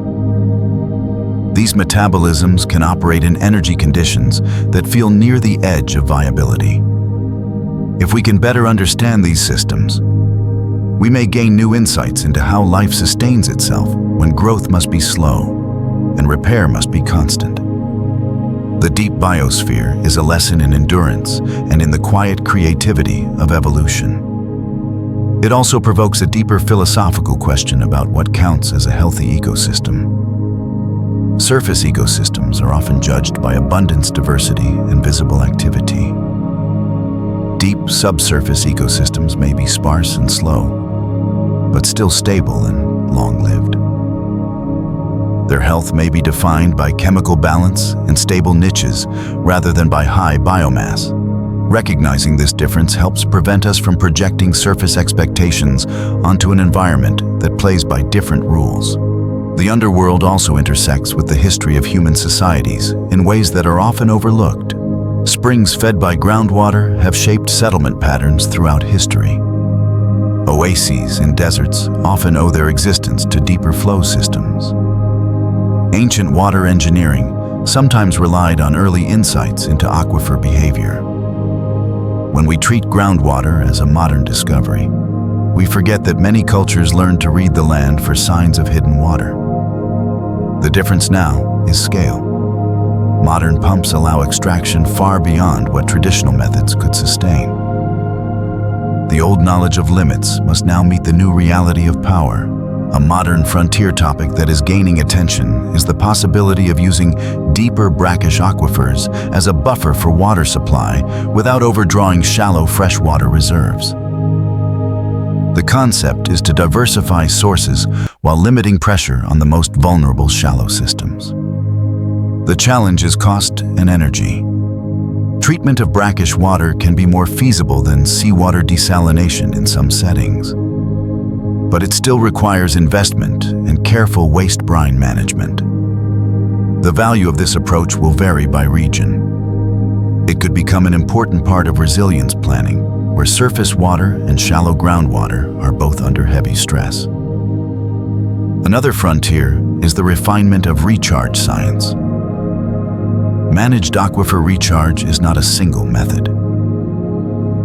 It is a family of techniques that must be tailored to local geology and water quality. The future will likely include more sophisticated designs that use natural filtration processes and real-time monitoring of infiltration performance. It may also include seasonal governance models that align recharge operations with climate forecasts and reservoir management. If these systems are built at scale, they could shift the water security equation for many regions. There is also the possibility of new legal and economic frameworks that treat groundwater as a shared public asset rather than a private extraction right. Different countries and regions have very different traditions in this area. Some tie groundwater rights to land ownership. Others treat it as a public resource managed by the state. The future of deep aquifers may depend on hybrid models that respect local livelihoods while aligning the system with sustainability targets. The most effective legal frameworks will likely be those that can adapt as data improves and as climate variability reshapes the baseline assumptions of recharge. Education will be one of the most practical tools in this future. The underground is difficult to grasp. People respond to what they can picture. When education and media provide clearer imagery of how aquifers work and how long they take to recharge, the public becomes more receptive to long-term policies. This is where documentary storytelling can have real impact. A viewer who understands that some deep waters are ancient and slow to replenish is more likely to support responsible allocation and investment in alternative supplies. The next stage of scientific exploration may also involve deeper international cooperation. Shared aquifers require shared data. Shared risk requires shared planning. Regional initiatives that build common hydrogeological models could reduce conflict and support stable agreements. This will be especially important in arid regions where deep aquifers represent a major share of water security. In such places, the underground is not just a scientific frontier, it is a geopolitical one. At the level of daily life, these large-scale ideas translate into simple truths. Every household that relies on groundwater is connected to a hidden reservoir with its own timescale. Every farm that uses irrigation is linked to a slow-moving balance between recharge and withdrawal. Every city that grows without accounting for its groundwater base is making a bet on an invisible foundation. The future of subterranean seas will therefore be shaped by millions of small choices as well as by major policy shifts. The mystery of deep aquifers is also a reminder that Earth can still surprise us even in an age of satellites and global data. We often assume that the only remaining unknowns are in the deep ocean or the outer solar system. Yet beneath our feet there are waters and ecosystems and chemical processes that remain partially uncharted. The underground is an interior frontier. It is close enough to matter to every community and complex enough to remain scientifically rich for generations. We have traveled through the hidden architecture of deep aquifers and the life that may inhabit them and the pressures created by modern demand. Now we return to the opening promise of this journey and test it against what we have learned. The idea of subterranean seas is not a claim that there are open oceans trapped in caverns beneath every continent. It is a way to name a reality of scale, a way to help the mind hold the fact that Earth stores water in volumes and pathways that are as consequential as many surface systems. The underground does not compete with the surface in spectacle. It competes in importance. The most striking feature of deep aquifers is how they challenge our ordinary sense of time. A river can change its course within a human lifetime. A lake can rise and fall in a decade. A deep confined aquifer may store water that entered the ground before modern civilization existed. When we pump that water, we are reaching backward into climate eras that we only know through proxy records and geological evidence. This time depth adds weight to every decision. It does not mean deep water must never be used. It means that use cannot be guided by short-term thinking alone. This is where the science of groundwater becomes a form of social foresight. The numbers on a monitoring chart reflect more than a local budget of water. They reflect a relationship between present needs and future options.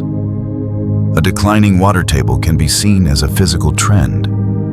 It can also be seen as a narrowing of future choices. When a community ignores early signs, it is often because the early signs feel gentle.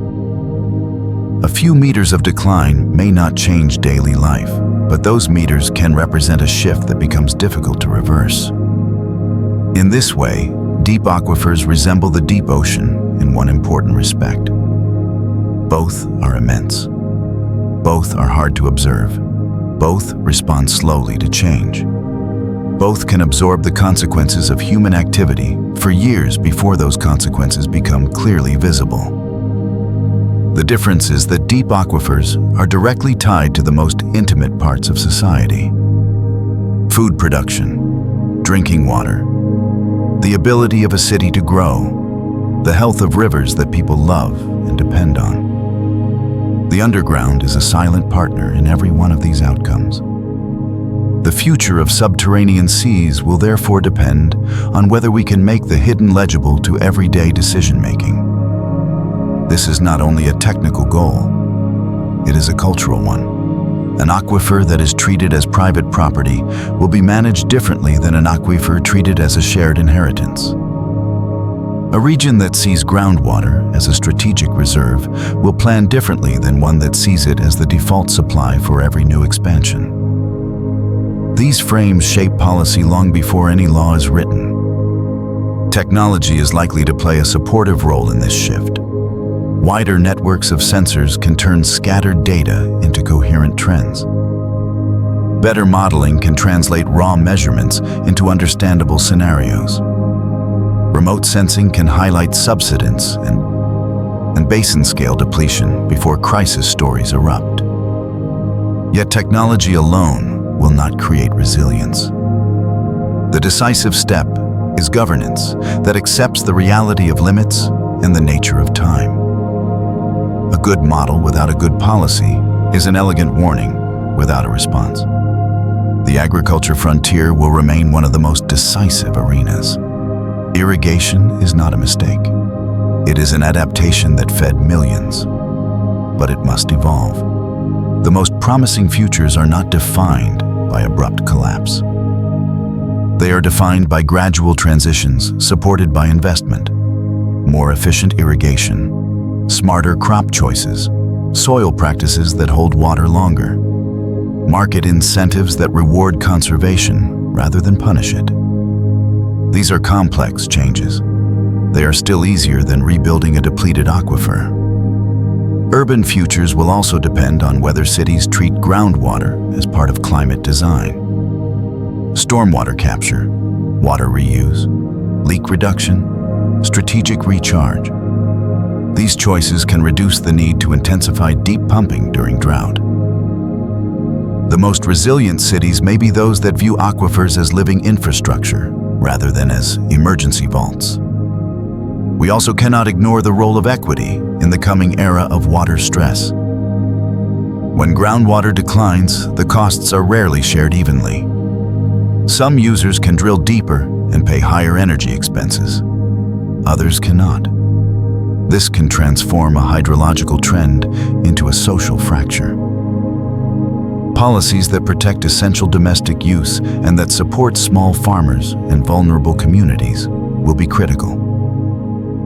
Without fairness, scientific solutions can become politically impossible. There is a final dimension that deserves renewed attention: the deep biosphere. The knowledge that life exists in darkness, supported by rock-water chemistry, is not merely a curiosity. It alters our definition of what Earth is. It suggests that the planet is alive in layers, that resilience can be slow, that ecosystems can exist beyond our familiar categories of light and abundance. Protecting deep aquifers is therefore also a way of protecting a frontier of life that could reshape our understanding of biology. For a filmmaker or a long-form scriptwriter, this arc offers a rare combination of wonder and relevance. You can build atmosphere and scale without leaving Earth. You can connect global stakes to intimate human experiences. A farmer deciding how to irrigate, a city facing a multi-year drought, a rural household watching a well deepen year after year. Each of these moments can be framed as a human interaction with deep time and hidden geography. This is also a story that allows gentle suspense. The underground moves slowly. The consequences of mismanagement often appear like a shadow before they appear like a storm. This type of suspense suits a documentary tone that is thoughtful and immersive rather than sensational. Viewers can be drawn forward by the gradual unveiling of how one hidden system supports another.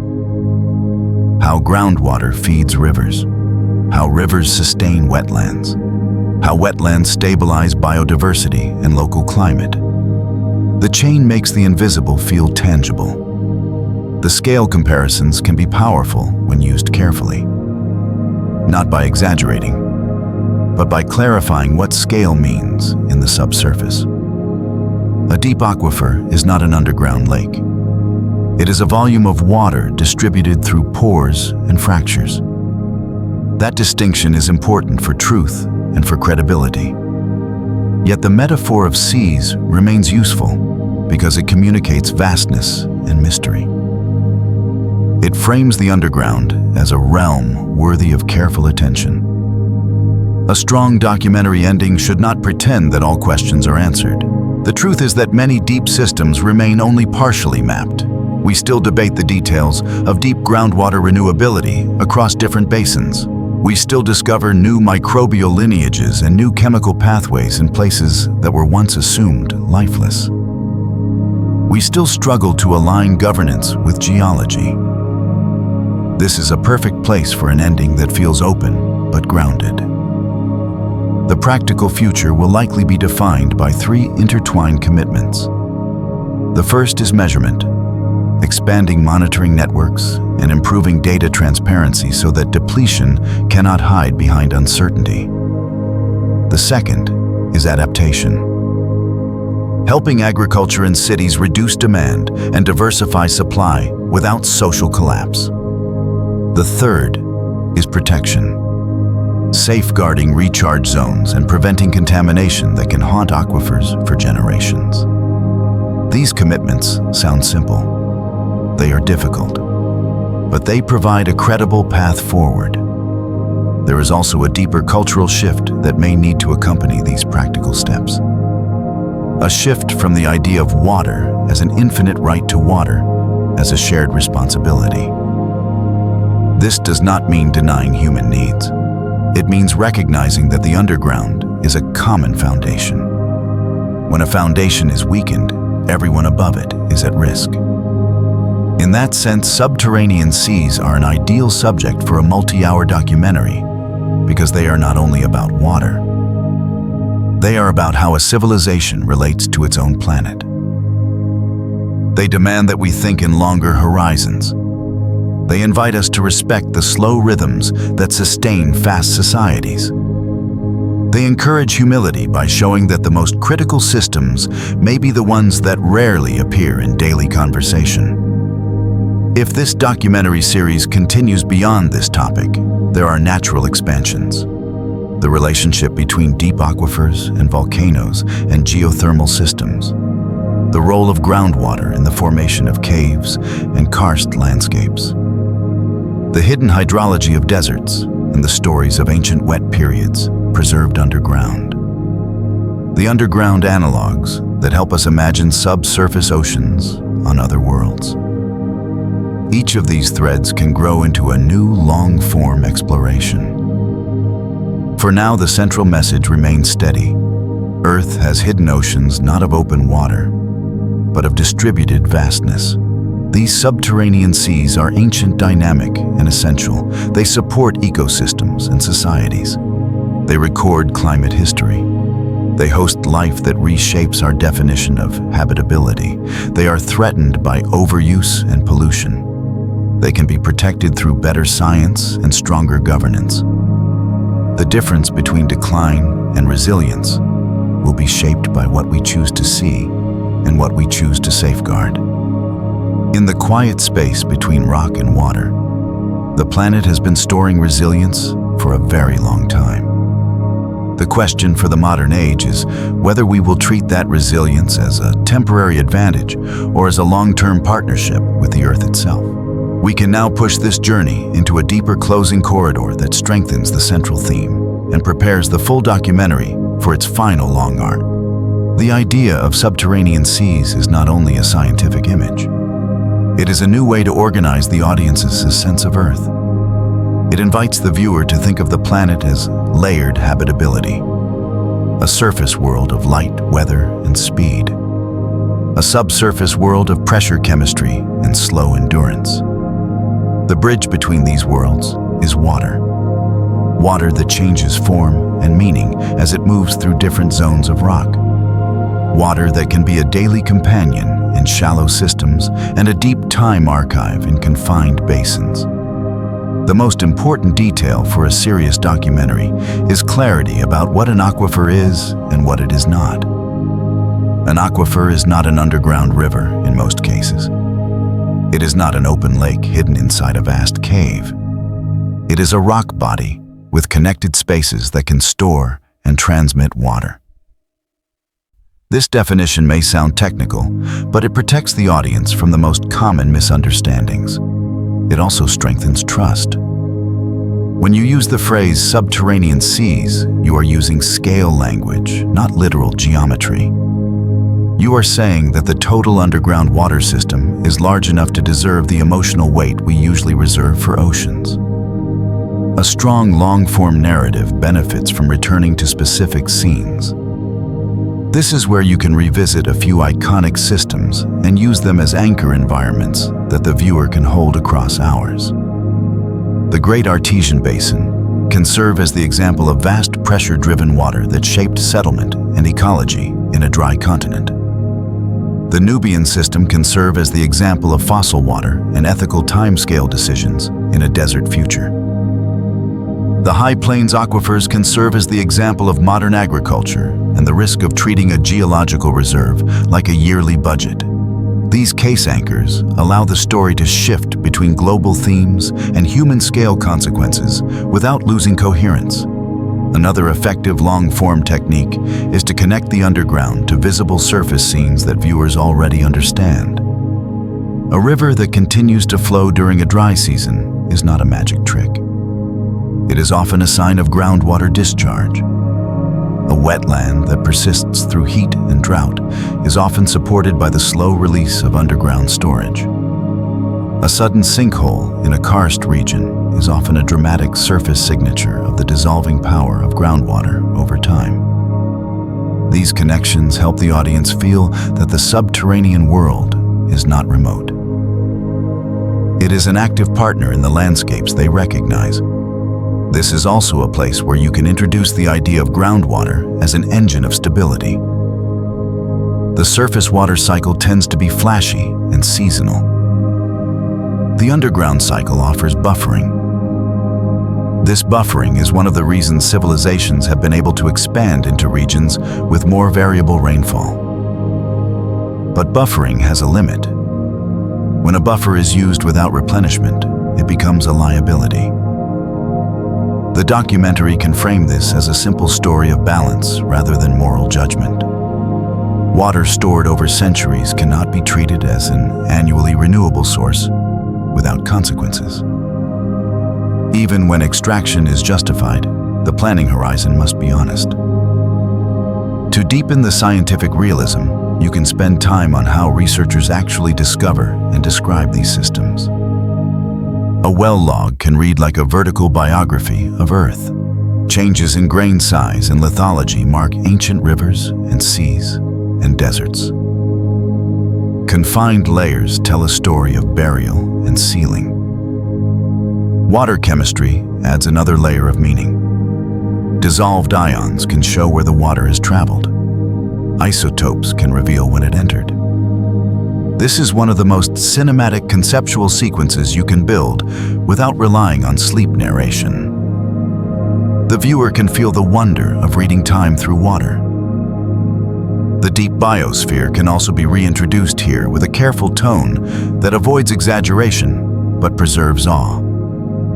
The audience does not need to be told that the underground is full of monsters or hidden civilizations. The truth is more elegant. Microbial life that survives on chemical gradients in darkness expands our definition of vitality. It suggests that life is not only a surface phenomenon. It is a planetary tendency that can persist in places where energy is scarce and time is long. This human-friendly interpretation can be carried into a short reflection on astrobiology. If life on Earth can persist without sunlight, then the logic of habitability becomes broader. That does not guarantee life beyond Earth. It simply makes the search more rational. The policy dimension can be strengthened by describing the difference between shallow, rapid-response aquifers and deep, slow-response systems. This difference matters because it shapes what recovery looks like. A shallow aquifer might respond to a few good wet years if pumping is reduced. A deep confined aquifer might need decades to rebuild pressure. A fossil system might not meaningfully recharge within any timescale that helps modern planning. The documentary can treat these differences as three categories of stewardship. Renewable in the short term, renewable in the long term, and effectively non-renewable for human societies. This framing can help the audience understand why one-size policies fail and why regional models are essential. You can also strengthen the narrative by highlighting the subtle ways the future will test our management skill. Climate variability will likely increase pressure on groundwater as a drought buffer. Coastal areas will face saltwater intrusion risks. Urban growth will increase demand for reliable supply. These are not speculative fears. They are predictable stresses grounded in basic hydrology and demography. The story here is not panic. It is preparation. A civilization that treats groundwater like emergency currency only will also slowly convert emergencies into normalcy. A civilization that treats groundwater like strategic storage will create more options for itself. The human voice of the documentary can remain calm and factual while still carrying emotional resonance. The resonance does not come from fear. It comes from scale and responsibility. The audience can be invited to recognize that groundwater is an intergenerational relationship. The person pumping today is interacting with water that may have fallen as rain in a different climate century. The child of that person may also depend on the same system. This is where the underground becomes a moral geography. As your script builds toward the eventual final chunk, you can position the subterranean seas as one of the most underappreciated frontiers of Earth science. The deep sea and deep space often capture public imagination. Yet the subsurface is closer and equally mysterious in many respects. It is a frontier that directly shapes food security and urban survival. It is a frontier that can be protected through measurement and good policy. It is a frontier that rewards long-horizon thinking. This is the scene where you can begin to set up the final long conclusion of the entire documentary. The hidden seas beneath Earth are not a single story. They are a network of stories tied together by water moving through rock. They are the memory of past climates.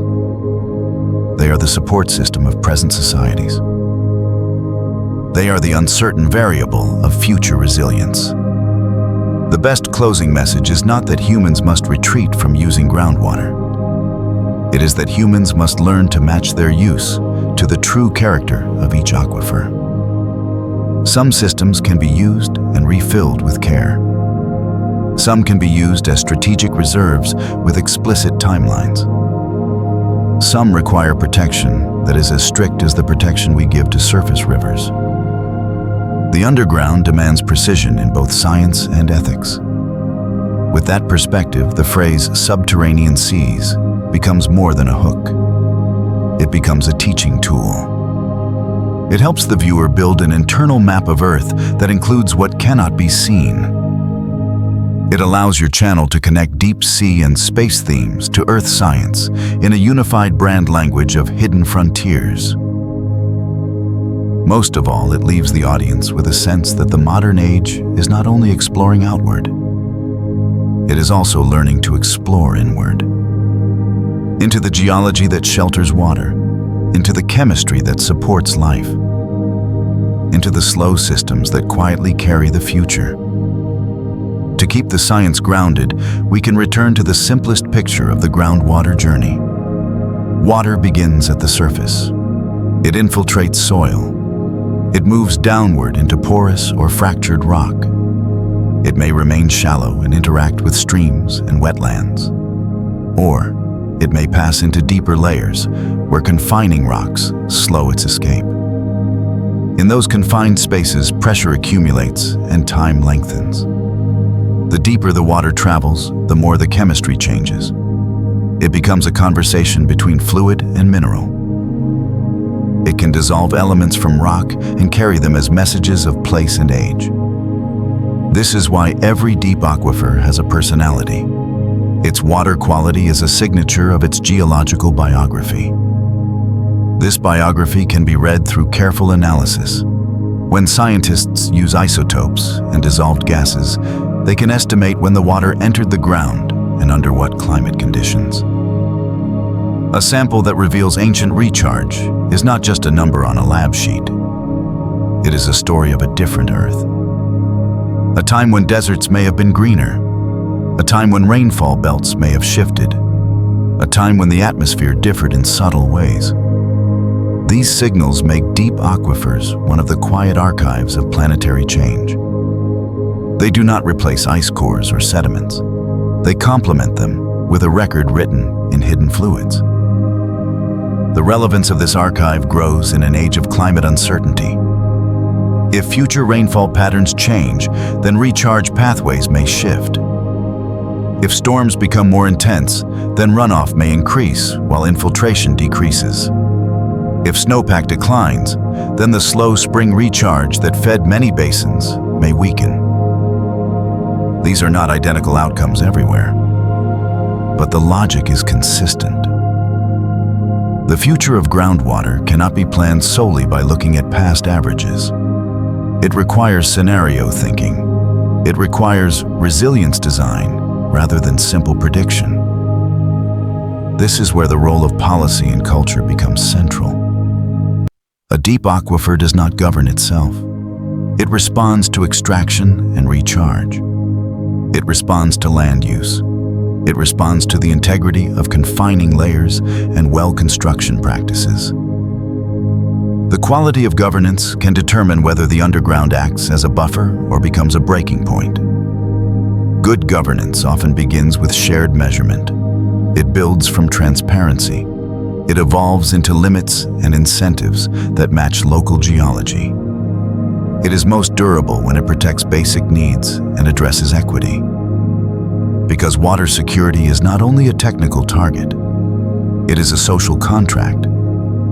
The equity dimension deserves emphasis because it is one of the most overlooked truths of groundwater decline. When water levels fall, the first users to feel pain are often those with the least capacity to adapt. Small farmers, rural households, communities without the capital to drill deeper or to pay rising energy costs. Without intentional protection, these groups can be forced out of land and livelihoods. That is why the best future models include safeguards for essential use and support for transition. A sustainable aquifer is not only one that balances extraction and recharge, it is one that does so without sacrificing the most vulnerable users. Another core lesson is that the underground is not separate from the rest of Earth. Pumping groundwater can reduce river flows during dry seasons. It can weaken wetlands. It can alter the temperature and chemistry of connected surface ecosystems. Conversely, protecting rivers and restoring floodplains can enhance recharge in some settings. This is why integrated watershed planning matters. It aligns surface and subsurface decisions into one coherent strategy. It also reduces the risk of solving one problem while worsening another. The subsidence story provides a vivid way to show the audience that the underground can leave physical signatures on the surface. When water is removed from compressible sediments, the land can sink. This is not an abstract risk. It can damage roads, homes, and canals. It can increase flood exposure. It can permanently reduce future storage capacity. Subsidence is a kind of geological receipt for unsustainable pumping. It shows that even when water is invisible, the results can become unmistakable. The modern world is also turning the subsurface into a multi-use space. Water supply now shares the underground with energy and climate projects. Geothermal systems may circulate water through hot rocks. Carbon storage may inject carbon dioxide into deep saline formations. Industrial disposal wells may handle brines and wastewaters. Each of these uses requires careful mapping of faults layers and sealing units. Each depends on clear separation between deep industrial zones and shallow freshwater reserves. This overlap increases the value of advanced monitoring. It also increases the cost of ignorance. We can now connect these realities back to the emotional core of the documentary. The phrase "subterranean seas" works because it expands the viewer's sense of Earth. It helps them picture water not only as shimmering surfaces, but as distributed vastness inside stone. It bridges the gap between imagination and geology. It also allows your channel to keep a consistent identity across space and deep sea themes. The underground is another frontier of darkness and endurance. It is another place where life and physics interact under extreme rules. It is another realm that is both alien and intimately connected to our survival. To keep credibility strong, this section should also remind the audience that not all aquifers are the same. Some are shallow and renewable within years. Some are deep and renewable within decades or centuries. Some are fossil reserves that recharge so slowly that they must be treated as finite on human timescales. These categories are not moral labels. They are planning realities. A region with a renewable shallow system can invest in recharge and efficiency to stabilize use. A region relying on fossil water should plan for a gradual transition to alternative supplies. The crucial failure is not using deep water. The crucial failure is using it without a plan that matches its true renewal rate. There is a final scientific layer we should not lose: the deep biosphere. In the quiet spaces beneath continents, life persists on chemical gradients. This knowledge changes our definition of Earth's living systems. It also adds another reason to protect the integrity of deep groundwater chemistry. Over-extraction and contamination can reshape conditions that have been stable for immense time. We may not yet understand the full ecological value of these communities, but the history of science suggests that the most unusual habitats often hold the most surprising insights. A strong documentary voice in this late stage can emphasize humility without drifting into moralizing. The underground does not require drama to be compelling. Its scale is enough. Its time depth is enough. The audience can be invited to see that modern civilization relies on systems it cannot directly observe. The power grid, the global supply chain, the digital networks that carry information. Groundwater belongs on that list. It is infrastructure built by geology. It is a slow-moving foundation that supports fast-moving societies. When audiences understand this framing, they are more likely to accept why careful management matters. This is also an opportunity to spotlight hope that is credible rather than sentimental. There are tools that work: expanded monitoring, smarter irrigation, urban stormwater capture, managed recharge, water reuse, cross-border scientific cooperation. These strategies are not fantasies. They are already in motion in different regions. The question is scale and speed. Can societies expand what works before depletion becomes structurally irreversible in the most stressed basins? The answer is not guaranteed, but it is still open. As we prepare to move toward the final chunks, the narrative should tighten around one central idea. The hidden seas beneath Earth are a test of long-horizon thinking. They can be treated as short-term fuel, or they can be treated as strategic reserves and living systems worthy of protection. The difference will shape the resilience of food systems and cities. It will shape the health of rivers and wetlands. It will shape how future generations judge the choices made during this era of climate stress and rapid growth. In the silence beneath our feet, Earth has stored water across ages of shifting climates and moving continents. That storage is a gift, but not an unlimited one. The deeper we go, the more time is embedded in every liter. To understand that is to understand why deep aquifer mysteries feel so compelling. They are not only scientific puzzles, they are a quiet invitation to be a wiser civilization. The first truth to anchor the audience is that deep aquifers are not mysterious because they are supernatural. They are mysterious because they are hard to observe directly. Our eyes do not reach them. Our daily life does not reveal their flow. The cost of drilling and the complexity of subsurface mapping keep the information scattered. This is why the underground has so often been treated as a private well problem rather than a shared system. Yet the science now tells us that these are vast, interconnected structures. Many of them span regions large enough to shape national food supply and urban security. The underground is not an afterthought. It is a continental-scale foundation.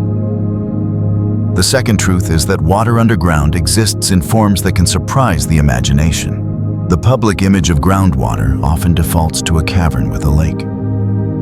But the dominant reality is water held in pores and fractures. This is not less impressive.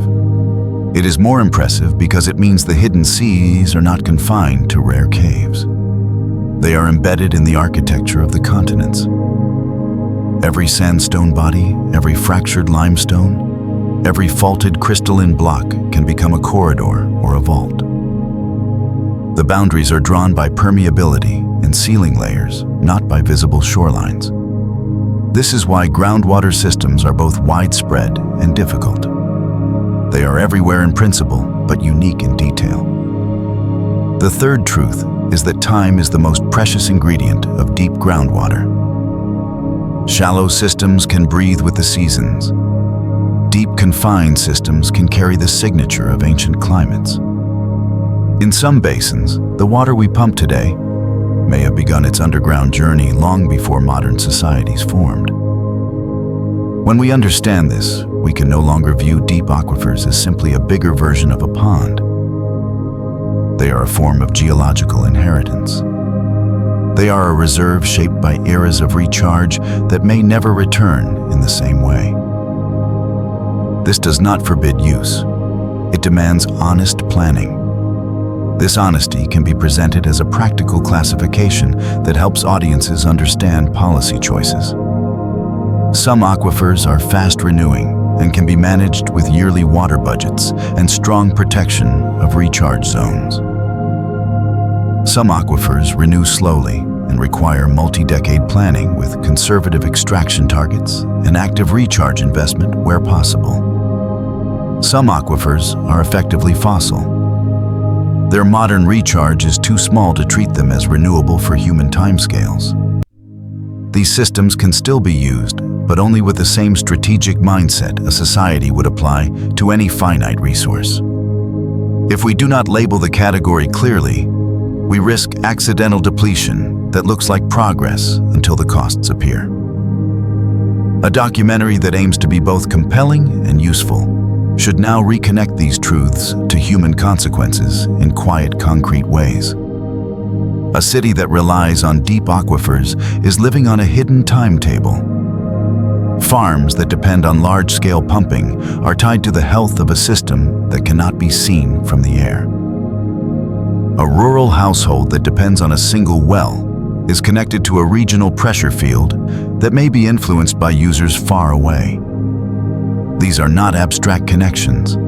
They are the reason groundwater can create both resilience and vulnerability at the same time. The most effective way to make this feel real is to show how the underground appears at the surface when its balance is disturbed. Declining water tables lead to deeper wells and higher energy costs. Springs that once flowed consistently may weaken. Rivers that relied on base flow may shrink earlier in the dry season.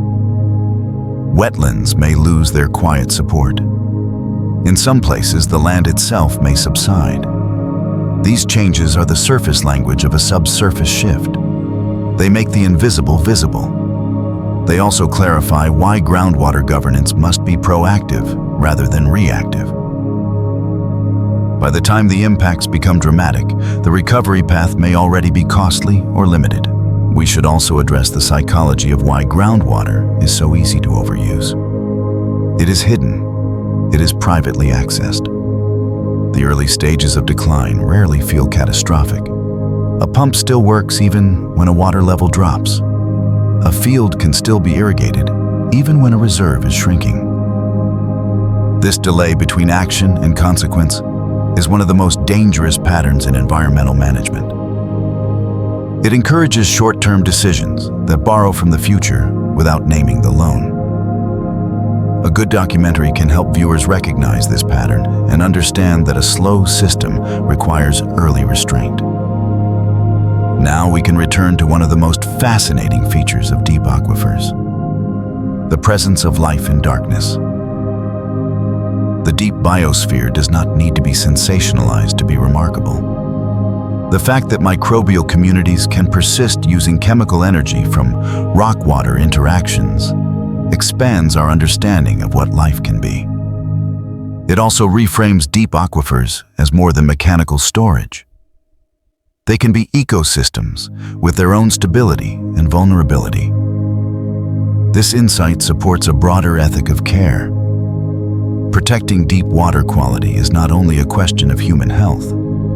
It is also a question of preserving rare biological knowledge that could reshape science and possibly technology in the future. The deep biosphere also strengthens your channel's broader identity. Your audience already follows you for deep sea and space themes. Deep aquifers are a perfect third pillar because they share the same emotional structure: darkness, pressure, hidden adaptation, alien ecosystems on Earth. The underground becomes a frontier that bridges oceanic and cosmic storylines. It allows you to create future crossover episodes about life without sunlight, and about the universal role of chemistry as an energy source. That unity can make your content feel like a single brand universe, rather than separate topic tracks. From a narrative craft standpoint, this is also a moment to emphasize that deep aquifer science is still unfolding. Many basins remain only partially mapped. The true geometry of deep fracture networks is not always clear. The details of microbial ecosystems and their metabolic pathways are still being discovered. The interplay between climate change and long-term recharge is still uncertain in many regions. These gaps are not weaknesses in the story. They are the engine of future episodes and future curiosity. A long documentary can be confident without pretending to be final. This leads naturally to the most grounded form of hope. The hope that comes from tools that already exist: monitoring networks, transparent data, managed aquifer recharge where geology permits, urban stormwater capture, water reuse and leakage reduction, agricultural efficiency paired with economic support, cross-border scientific cooperation on shared aquifers. These are not fantasy solutions. They are real strategies that can be expanded. The role of the documentary voice is to present them as practical paths rather than moral slogans. The underground responds to what we do. If we change behavior while recovery is still possible in renewable systems, the trend can shift. We can also be honest that some places will face hard transitions. A region that has relied heavily on deep fossil water may need to plan for a future with less water-intensive agriculture, or with new supply investments such as desalination or long-distance transfer where appropriate. The key idea is that planning early preserves dignity and choice. Planning late forces panic-based decisions. The deep aquifer story is a reminder that the best time to protect a slow system is before the crisis becomes urgent. At this stage of the narrative, the audience should feel that they have been given a new mental map of Earth. The surface is no longer the whole world. Beneath it lies a hydrological realm that is vast, layered, and essential. The phrase subterranean seas has now earned its weight. It is not hype. It is a way of telling the truth at a human scale.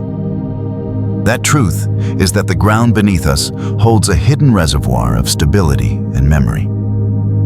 It also holds a limit that cannot be negotiated by optimism alone. As we transition toward the final segments of your full-length script, you can tighten the thematic focus into one sentence that becomes the emotional backbone of the ending. The hidden seas beneath Earth are a test of whether modern societies can learn to respect systems that move slower than our politics and our markets. That is the real mystery. Not only what lies underground, but whether we will become wise enough to live within the rhythm of the water we cannot easily see. One way to deepen this conclusion is to return to the idea of hidden circulation. Groundwater is not a frozen asset. It is movement. The speed is slow. The pathways are complex, but the motion is real. Water descends through recharge zones. It travels through layers. It encounters barriers and channels. It shifts in chemistry as it meets different minerals and temperature gradients.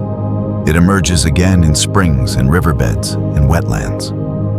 This cycle is part of the larger water cycle that most people learn in school. The difference is that the underground chapter of that cycle is often the longest and least visible chapter. When we ignore that chapter, we misread the whole book. This is also where the language of caves and oceans can be clarified one last time for credibility. The public imagination often wants a single dramatic image. A gigantic hidden lake, a secret cavern with a shoreline. These images can exist in rare geological settings. But the deeper truth is more distributed and therefore more important. Subterranean seas are not defined by open space. They are defined by the sum of countless microspaces and fracture networks that together create enormous storage. That distribution is why these waters can span huge regions. It is also why they can be depleted quietly. The absence of a visible shoreline makes it easy to believe the sea is endless. A final scientific nuance that is worth emphasizing is the role of uncertainty.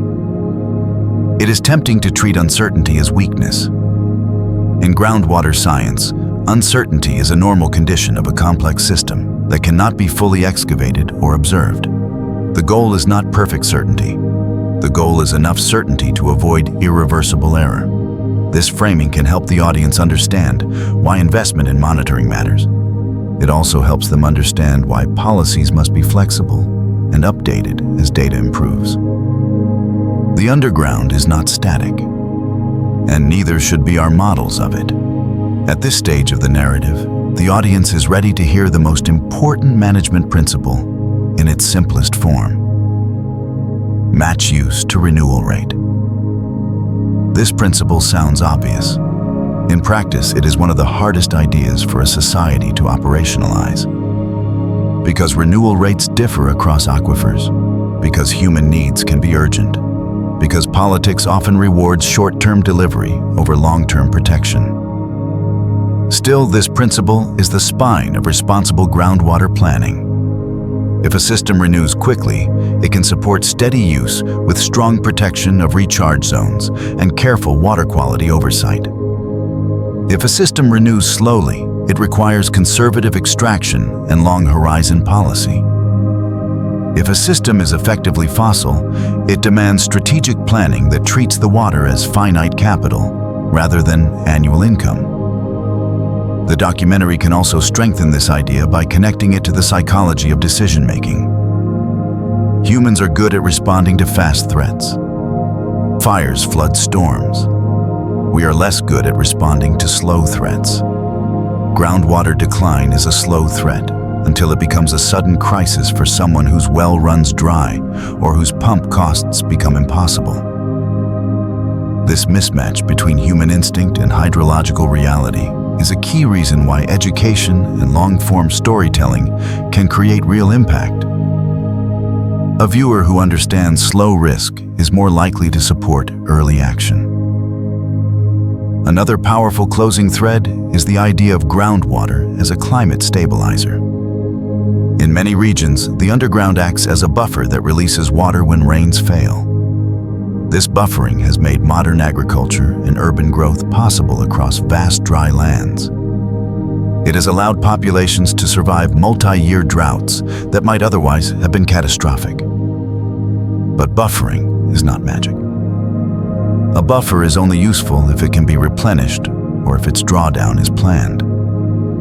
The documentary can frame this as a choice between two futures. One where groundwater remains a strategic safety net, and another where it becomes a diminishing emergency fund that is used so often that it no longer functions in true emergencies.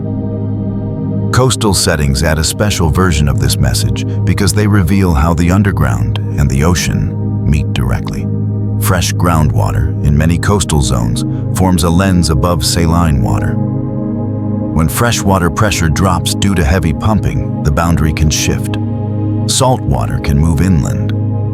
This is one of the clearest examples of how subterranean seas and surface seas are connected.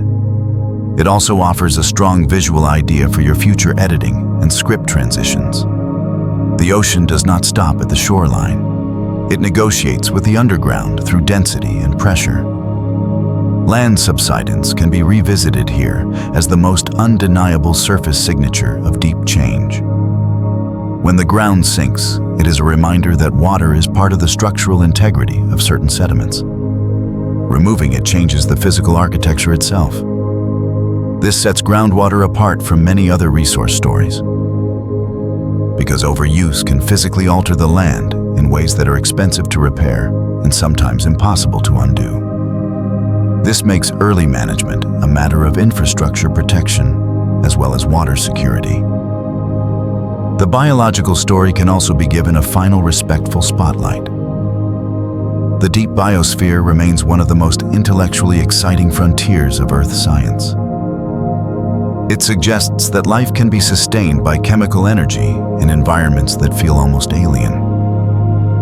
This is relevant to the origin of life debates and to the search for life in subsurface oceans elsewhere in the solar system. But for this documentary, the most important meaning is closer to home. If the deep subsurface can host unique microbial life, then contamination and reckless disturbance are not only utility problems. They are also scientific losses. We may be altering ecosystems that have existed quietly over immense time. The ethical tone here can remain calm. The message does not need to be dramatic.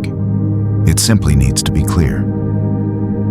This calm ethical clarity can be strengthened through a final return to human-scale scenes. A well at the edge of a field. A city reservoir drawn down by drought. A wetland that persists because groundwater still feeds it. These scenes can be tied to a single sentence idea.